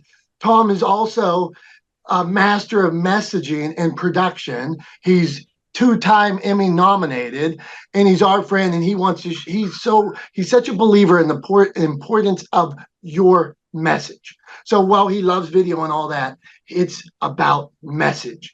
And once you get that message down, and Tom's going to share us a little video he made about messaging. How's that, Heidi? I love it. And what it also conveys to you guys as well is that, you know, when somebody says, hey, can you be on my stage? And maybe travel isn't a possibility, or maybe you've got a conflict. Tom wasn't able to be here today because he's running a race. That's how dedicated he's so he lazy. is to his health. He's so lazy. A marathon. He's running. So he's running a marathon this weekend, and so he was like, I still want to be there. So he put together this amazing video, and I think you're gonna love it. It totally is amazing. So check it out, and then we're gonna head to breakout rooms. Hey everybody, my name's Tom Langen. I'm one of the members of the Cre8tive Con team, and I am very grateful that you've taken time out of your day to be here with us. I promise I'm going to do my best to make it worth your time. That said, we're going to jump right in, and I'm going to change the way you look at content forever. And we're going to start by talking about how this guy, Benjamin Franklin, helped Red Bull get their wings. And I know it seems like a stretch, but stick with me. I promise it's going to all make sense. So we all know Benjamin Franklin as a founding father, you know, the guy with the kite who discovered electricity, but he was actually a businessman. Franklin owned a printing and publishing company, and he published newspapers primarily in Philadelphia, but he wanted to grow his business. So in 1733, 290 years ago, Benjamin Franklin began publishing the Poor Richard's Almanac under the pseudonym Richard Saunders. Almanacs were very popular at the time in England, and so Franklin decided to take an almanac and bring it over to the colonies to help bolster his printing business. And it worked. The Poor Richard's Almanac regularly sold 10,000 copies a year, which was a lot in those days. And that influx of cash helped him grow his business. And the reason it worked so well is partially because of this persona that Franklin created around the author Richard Saunders. By using a pseudonym, Franklin was able to indirectly promote his printing business by associating it with the valuable content in the almanac. And content marketing was born. So what does that have to do with Red Bull, you ask? Well, Red Bull used content marketing to grow from a small startup in Austria to a multi-billion-dollar global brand. And how'd they do it? Well, first, they identified their audience, people with low risk aversion. And then they brought valuable content to that audience through sponsorships of extreme sports like parachuting, plane racing, F1, heliskiing, etc. And in 2006, Red Bull took this a step further, launching their YouTube channel. Their video content was focused on bringing short-form documentary-style videos to their audience. videos about extreme sports and star athletes, and people just ate them up. To date, Red Bull has more than 5 billion views on their videos and 13.3 million subscribers on their YouTube channel. And if you go to their Instagram account, they have almost 19 million followers. But here's the key. There are no product shots of Red Bull cans to be found anywhere, either on YouTube or on Instagram, because it's all content marketing all the time across media for Red Bull. Now, this was not an inexpensive endeavor for Red Bull to undertake, and they've bet hard on content marketing. They spend approximately 30% of their annual revenues on marketing. And that means that in 2022, Red Bull spent about $2.9 billion on marketing out of their roughly $10 billion in revenues. So the question is, why? Why does content marketing work? Well, it works because of something social psychologists call the rule of reciprocation. And it works like this. Now, imagine you're out to dinner with a friend. You get to the end of the meal, the check lands on the table, and your friend grabs it before you have a chance. So you do the dance back and forth, right? Your friend says, I got this. And you say, oh, you don't have to. Let me cover my half. Let me cover the tip. Let me get the drinks. And eventually, because they're holding the check and they insist, you give in and you let them pay. But in that instant, you actually make two decisions, and you don't think about it that way because it doesn't feel like two decisions. It feels like one, but really it's two decisions and they come out in the same breath. The first thing you say to your friend is, okay, fine. Thank you. I appreciate it. And that's your decision to accept the gift, right? But the second thing you say is, in the same breath, the end of that sentence is, but I've got the next one, or the next one's on me, right? And that is you following the rule of reciprocation, which at its most basic form states you cannot take or receive without giving in return. That is what value-driven content for your audience triggers, the rule of reciprocation. You give them value through the content you produce, and by branding that content to your business, you create avenues for them to return that value, right? You buy them dinner, and they get the next one. The key to making value-driven content work for you and your brand is to identify a need for your audience that you can fill with value that is not directly related to your products or services. Because the rule of reciprocation only works if you give freely. It does not work if you give with an expectation of a return. A gift has to be a gift, not an ask. Okay, so with all of that in mind, understanding content marketing, how Ben Franklin helped Red Bull get their wings, and the rule of reciprocation that you cannot take or receive without giving in return, here's what I want you to do. We're going to send you to breakout rooms, and in those rooms, I want each of you to identify just one way that you can buy dinner for the community that you seek to serve. But remember, when you're buying dinner for your community, you're giving them a gift. And when you do that, it has to be done without strings attached. It has to be a gift, not an ask.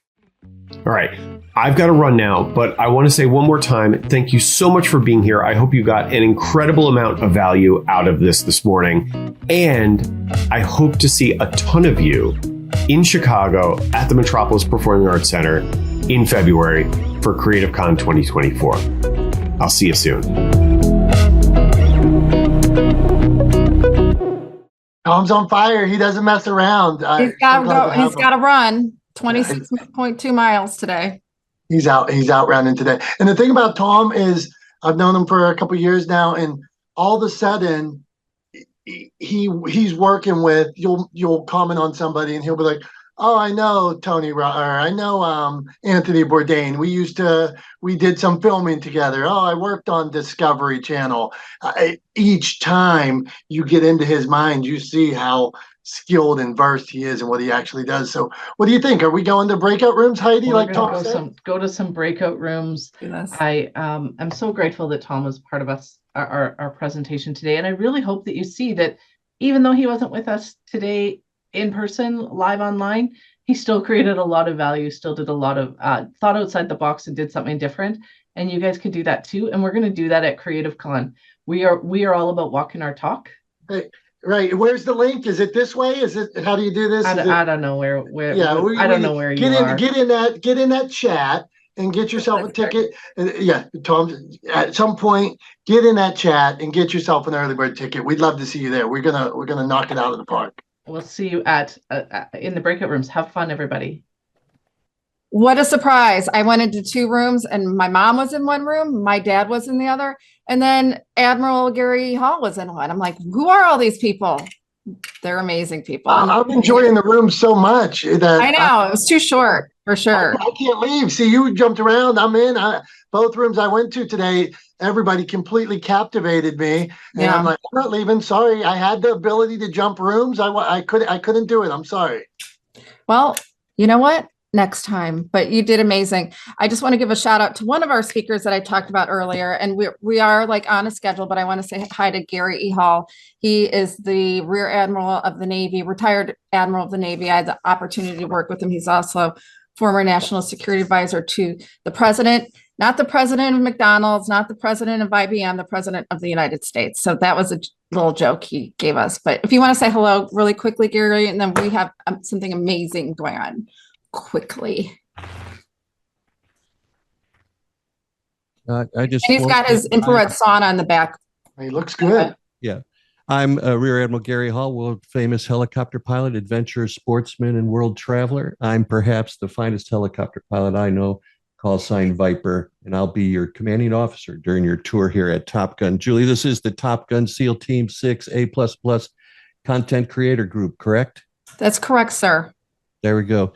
And I spent 39 years in the Navy, commanded 2 helicopter squadrons, an amphibious assault ship, an expeditionary strike group, and wrote talking points for the President of the United States, and then later served the President of the United States. And everybody says, who? I go, the one everybody loves to hate. So, oh, yes. Don't. Just kidding, Garry. No. Anyway, I've had an exciting career, and I'm married to, I was telling this story. I met Darlene. I was never going to get married. She was never going to date a Navy guy. I asked her out. She said, I'm only available Wednesday afternoon. And I said, someday I'm going to be Mr. Friday, Saturday. And I was, and we married exactly 6 months later, to the surprise of many people. And 46 years later, we're still married in love. And that's my story. So I thought that to be a successful content creator, you had to be young and gorgeous, and I think that still applies. But somehow I'm a top 10% worldwide podcaster, a best-selling author, thanks to Julie and the media casters. Any questions?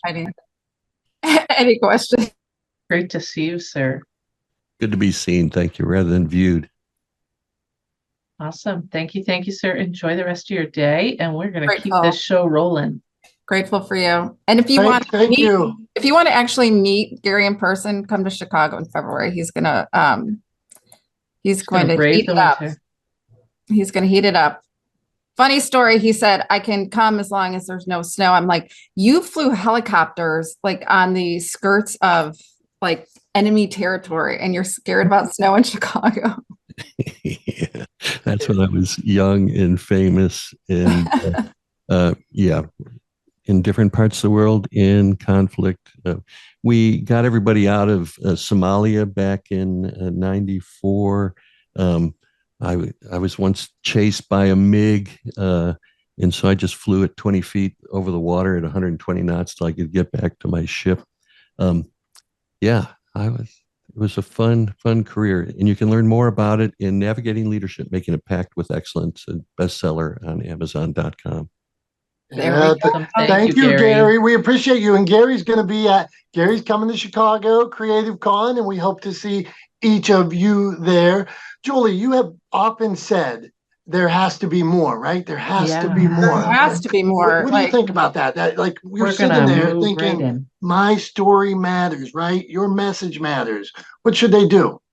They should listen to Harry Spate, because you know, the truth is, for so long, I'm sure many of you, if you're working within those golden handcuffs of corporate America, you're on that just hamster wheel. have you ever thought there has to be something more to this life? There has to be something more fulfilling. And that's why I felt this need to just tap into my creativity, share it with the world, lock arms with people like Harry Spate, Heidi Dunstan, and heck yes, and of course, Dominic Damaski, because there is more. And you just have to take a risk, lock arms with people like us that will uplift you and elevate your voice. Yeah, this is your moment. This right now, this year, right today. You don't even have to wait till 2024. Okay, we're speeding it up. Heidi's giving me. Don't wait. This is your moment. Okay, now I'm going to introduce my dear friend, Mr. Harry Spate. He's our next speaker. But Harry Spate did mission work in the Dominican. He owned a janitorial business. Then he decided, well, I'm gonna try sales.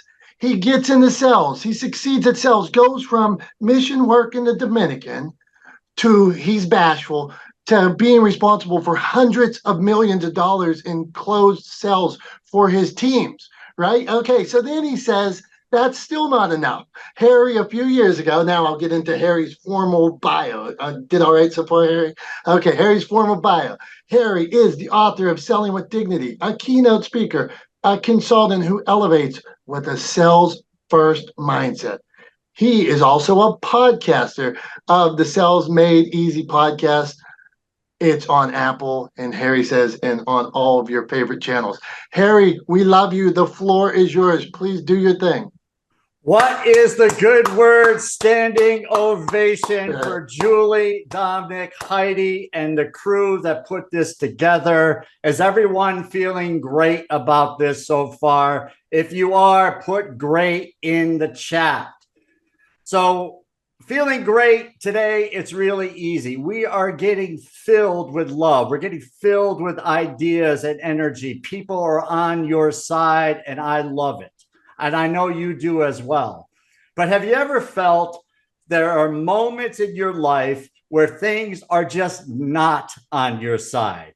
I can go back. I imagine a few of you can go back in time. Years 2020, we had some time to think. And what I was thinking about was pretty darn negative. You see, I'm in that age group at the time between 40 and 59. Which, believe it or not, research shows a lot of people start having serious questions about where they are in life in that age group. I was on the tail end of it. And I've looked at people who are at my age at the time, thinking about retirement, doing the countdown. I've got X number of years, X number of days. And if you know me, I can't even take a vacation for more than a few days without feeling bored, or I've got to be productive. So I'm thinking, what the heck am I going to be doing? I'm just frustrated. My life was not where I wanted it to be. Has anyone ever felt like that? It's just like, I want to be doing more. I want to be making an impact. Well, if that's true, put yes in the chat. So here I was, kind of frustrated, and I get this message from a friend on LinkedIn or Facebook. He says, one of the most positive people I know is Harry Spate. And I went, what is this guy talking about? And apparently he was talking about my past life because I was not positive. So one thing led to another. And he said, Harry, would you like to podcast? Would you like to start a podcast together? Has anyone ever had an opportunity and they say no to it and wish they didn't say no? Well, here I was thinking about it. I went, sure, with a hesitancy. So I had fears. What were the fears? Well, I didn't know how to podcast, number one. I really wasn't a fan of my voice, hated my voice. In fact, very nasally, annoying. I stutter a lot and I'm not quick on my feet. So all this negative stuff going on. But I said, what the heck? We're going to do this. And we held each other accountable, and we did over 100 episodes together of this podcast. So if you're not podcasting, I heard enough about podcasting, not enough. I heard a lot of good stuff about podcasting today. We need to be doing that because a couple things will happen. You will get over the sound of your voice. You'll improve in your speaking. You'll improve in your marketing capability because you're going to learn a blank ton about that. And then finally, you're going to meet incredible people if you have guests. Let's see, who did I meet in this room from podcasting? Dominic Damaski. Well, we met actually networking, but I had him on my podcast, had Julie on my podcast, and they were awesome. So things I've met with these incredible people. And it was like, so here I was thinking I was too old. Does anyone think they're too old to make an impact? Sometimes I do. It's like, holy cow, I am now in my 60s. I know I look young, but I am going after it, baby. And you know why? Because there was a guy on this podcast who we had as a guest, Shad Helmstetter. Now, if you have not ever heard of Shad Helmstetter, he wrote books and did tapes, cassette tapes, those things that wind, and you have to use pencils to get them back in the 70s and 80s. We used these things a lot. They were the predecessor to CDs. And Shad did these cassettes about what to say when you're talking to yourself. And I listened to Shad, and he was sharing this information, and I was realizing that I had a ton of negative self-talk going on up here. I was telling myself negative stuff. So stop and think. Have you ever told yourself negative stuff? Probably, right? Do you talk to your kids? Do you talk to your friends and say, you're no good, you're too old, you don't have the talent? But we say those things to ourselves, right? We somehow are programmed to say these things to ourselves. Shad helped me to stop saying that crap, right? Because we don't want to put our names to crap, so I can use the crap word. We don't want to be saying that stuff to ourselves, that we're somehow less than great. We are actually amazing. If we look at what you've done in your life and all the things all the changes, all the improvements that you've made, you really need to give yourself a thunderous applause. So I learned from Shad. I learned from survivors. I learned from authors. I learned from speakers, motivational speakers, podcasters. It was crazy, all this good that was going on. So then I'm thinking, this is amazing. What do I do with this? I didn't have a book. I wasn't speaking. And I was a co-host of a podcast, not really still living up to the fulfillment. So thinking I was still a little bit old, I was thinking, okay, Shad is 80-ish. I don't know how old he is, but he talked about the Cuban Missile Crisis as an adult. That was not me as an adult. So he had 20 years on me anyway. And so I was thinking he's in his 80s and he is still hiring publicists to get on podcasts and promoting his business. I'm like, what an example. What if I have 20 years left and I'm going to waste them away? No. So if you're thinking about, it's too late. If you have 5 years left or 10 or 20, thank God we don't know. Let's make the most of it. I mean, Laura Ingalls Wilder of Little House on the Prairie fame, she actually wrote books before the TV show. She wrote a number of books starting at age 65. I'm still a kid compared to that. And then we've got Colonel Sanders, 60-ish when he started Kentucky Fried Chicken. He lived for, I think, another 30 years. So he made good use of his final third of his life. So it's all about, to me, and I think all of you creatives here who want to make an impact, live your purpose. So figuring out that purpose. I heard meditation today. I heard getting close to your thoughts. So I was struggling with this because I'm not much of a meditator, but I'm getting better. So I worked at that, and every morning I was getting up early. 0 dark 30 for Gary Hall, whatever that means. I know there's a movie about it, but I think it's pretty early. It's dark. I was getting up, I was writing, I was journaling, I was contemplating my subconscious mind versus my regular mind and saying, what is it I really want to do? And I was trying to do the flipping of the script thanks to Shad Helmstetter. And this law of attraction, all of this was going on in my mind every morning for weeks. Have you ever done anything for weeks and get no results? Like getting on a scale, it's like, this is not changing. It's not going the right direction. Well, that was me. I was not getting any results. And then out of the blue, I'm sitting on the patio January 2nd, 2021, a voice says, Harry, write the book. So I wrote a book. And well, actually, I didn't write right then, but tears flowed out of my eyes. It's like, I knew I had clarity. Thank God I finally had clarity. And that was the mission. So the key thing is that you go in all kinds of different directions in life. You can try all kinds of different things and try to figure it out that way. Or you can meditate and journal and start picturing what your ideal life looks like. That will help you get clarity. So number one, you're not too old. Second thing is, in order to pursue the mission, you have to find out what your mission is. Where are you going to make the biggest impact? What are you great at? Where are you in flow? When think about the next time you're in flow, what is it that you're doing? And when you say, wow, the time on the clock just flew by, I was loving every minute, that's the flow. So I started doing this, writing the book.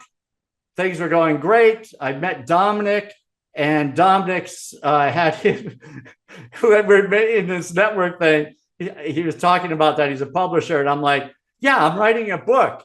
And so I shared it with him. And I think Dominic kind of fell out of his chair. He's holding up the book now. He fell out of his chair and he says, Harry, you've got a mess here. I mean, it kind of looks a little bit like a book, but he was great. And he helped me get this thing organized because I was a little chaotic because I was in flow, right? So if you're in flow, you probably need someone to help you. And I think there are 3 people I know today, Julie, Dominic, I think Rhonda was the third person that you might want to get in touch with and just help you to put all of this into a nice little concise book. But the whole thing about self-doubt, that's where I was thinking, I'm too old, I'm not smart enough, all that junk that's in my mind. I let go of that. But it still crept back, this thing, the imposter. Forget about being an imposter. It's your new. You've got years of what you've done. It's not that you're an imposter. You wrote a book or writing a book. You're only new at writing the book. And then there's the other thing I heard today from somebody. This is where they said, well, I have a hard time marketing myself. Well, forget about marketing yourself. Market your solution. Market the problem you're solving. Market the impact you're making, right? People need your message. So pull yourself out of your body. You're not Julie anymore. You're Julie's best friend. And you're saying, you need to listen to Julie. What she wrote about is amazing and is going to change your life. So I'm starting to do that. If you guys can follow me on TikTok, YouTube, I got tens of followers now. But the reason I'm saying all this is that you can do this stuff. The old thing, if I can do it, you can do it. Trust me. I was down. I was feeling negative. I was too old to make some changes. I was comparing myself to others. And it's just everything I was doing was really wrong, except I was doing this one thing that I think is what we all need to do. And that is take action, right? So after clarity, you've got to just step forward and don't think about the how, because the how will mess you up. It will. You're going to say, well, I don't know how to market. I don't know how to do this. Les Brown says it's none of your business. The how is none of your business.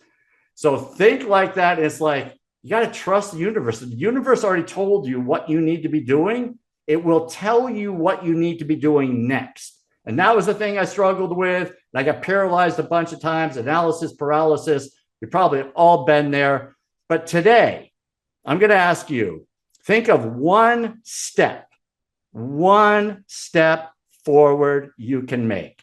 And if you feel comfortable with it, put it in the chat. So if the step is, I'm going to create a video of myself, I'm going to open up a TikTok account. I don't want to hear this stuff. TikTok's for young people. It is like the biggest search engine in the world now, I think. So I'm saying I think, but it's a huge number. So we want to be where the people are, is where I'm thinking. So I want to be everywhere. You guys and ladies need to join me. So get on it. Make a short video. Don't overthink it. Don't say I gotta have the best lighting. I've got to have a script.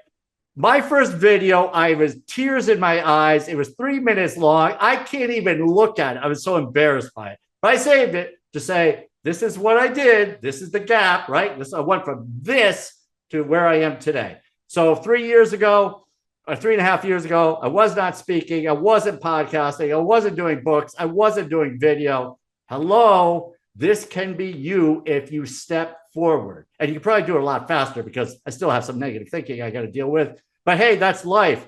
So in conclusion, we've got 3 things to walk away with today. Number 1, you're not too freaking old. Okay? You're not. If you've got breath in you, you've got time in you, make the best of it, because what you're going to do is way better than watching the latest Netflix show.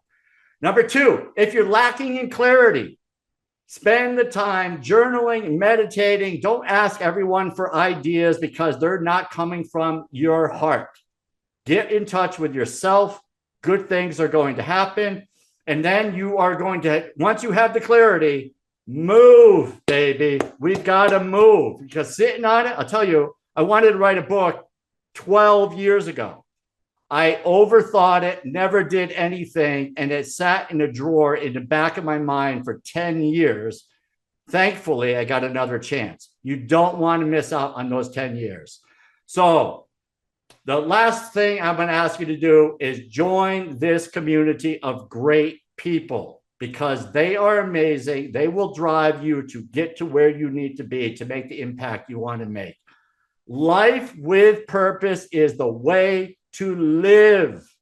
Live it while there's still time on the clock, baby. Let's go. Back to you, Dominic and Julie. Thanks for having me, folks. It's been a blast. Absolutely incredible. Thank you, Harry. I told you Harry would bring the fire.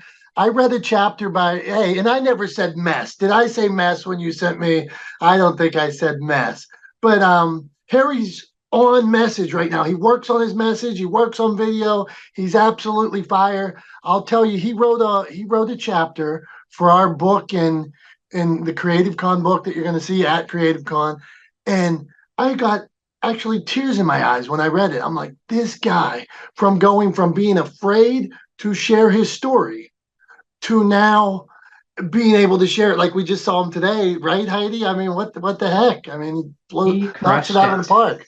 Yeah, crushed it. Love it. Thank you, Harry. I put your contact information in the chat. Feel free to follow up with any questions. I want to try to make sure that we get out of here on time, because we said noon and we're not on Tony Robbins time. Tony Robbins will go for another like 8 hours, and we're not going to do that. We've got lives to live and things to create. So let's do it. Julie would love to be here, but guess what? Technology, she sneezed and she turned off her computer all at the same time. Is she not a multitasker? I'm here. I sneezed and my computer turned off. And now I'm hiding again. I don't know why. I can't find you. Hey, well, we're glad to have you. And stuff happens. Like Harry said, like everybody here. That's so funny. Things are going to happen. Not everything's perfect. And you just keep moving on. Okay, Julie, we're glad to have you back. Oh, what happened to me? I was just like, how do I get back? I have no idea. We still got a wrap up to do. There's a giveaway to do. We have so much. We got a hard pitch you on coming to let's Cre8tive go. Con. What do we need to do? Where are we going here, Heidi? So first off, who loves freebies? Who wants a bunch of free information? Julie and the whole team put together some amazing resources. So I'm going to throw them in the chat. Feel free to click on them. We'll also make sure that they're part of the recording when we get them on our website. And then the other freebie that we're giving away, prize draw, Julie, what do you want to tee it up while I grab the screen share? Let's do this. Okay, so if you haven't figured it out by now, we are holding a live event in the Chicago area, February 17th and 18th. It's the most boring weekend of the year, meaning it's right after the Super Bowl, after all the holidays. There's nothing to do, but there is going to be something amazing. And I see Liz Ellen. She's like, I know what you're talking about, girl. I got family in Chicago. There's going to be a lot to do here in Chicago. We're going to heat it up. We're going to do a free drawing right now for a ticket. Awesome. So got it. We are good to go. Let's see. All right, let's spin to win for one free VIP This is ticket fancy. to Whoa. Creative Wow, Con. look at this, man.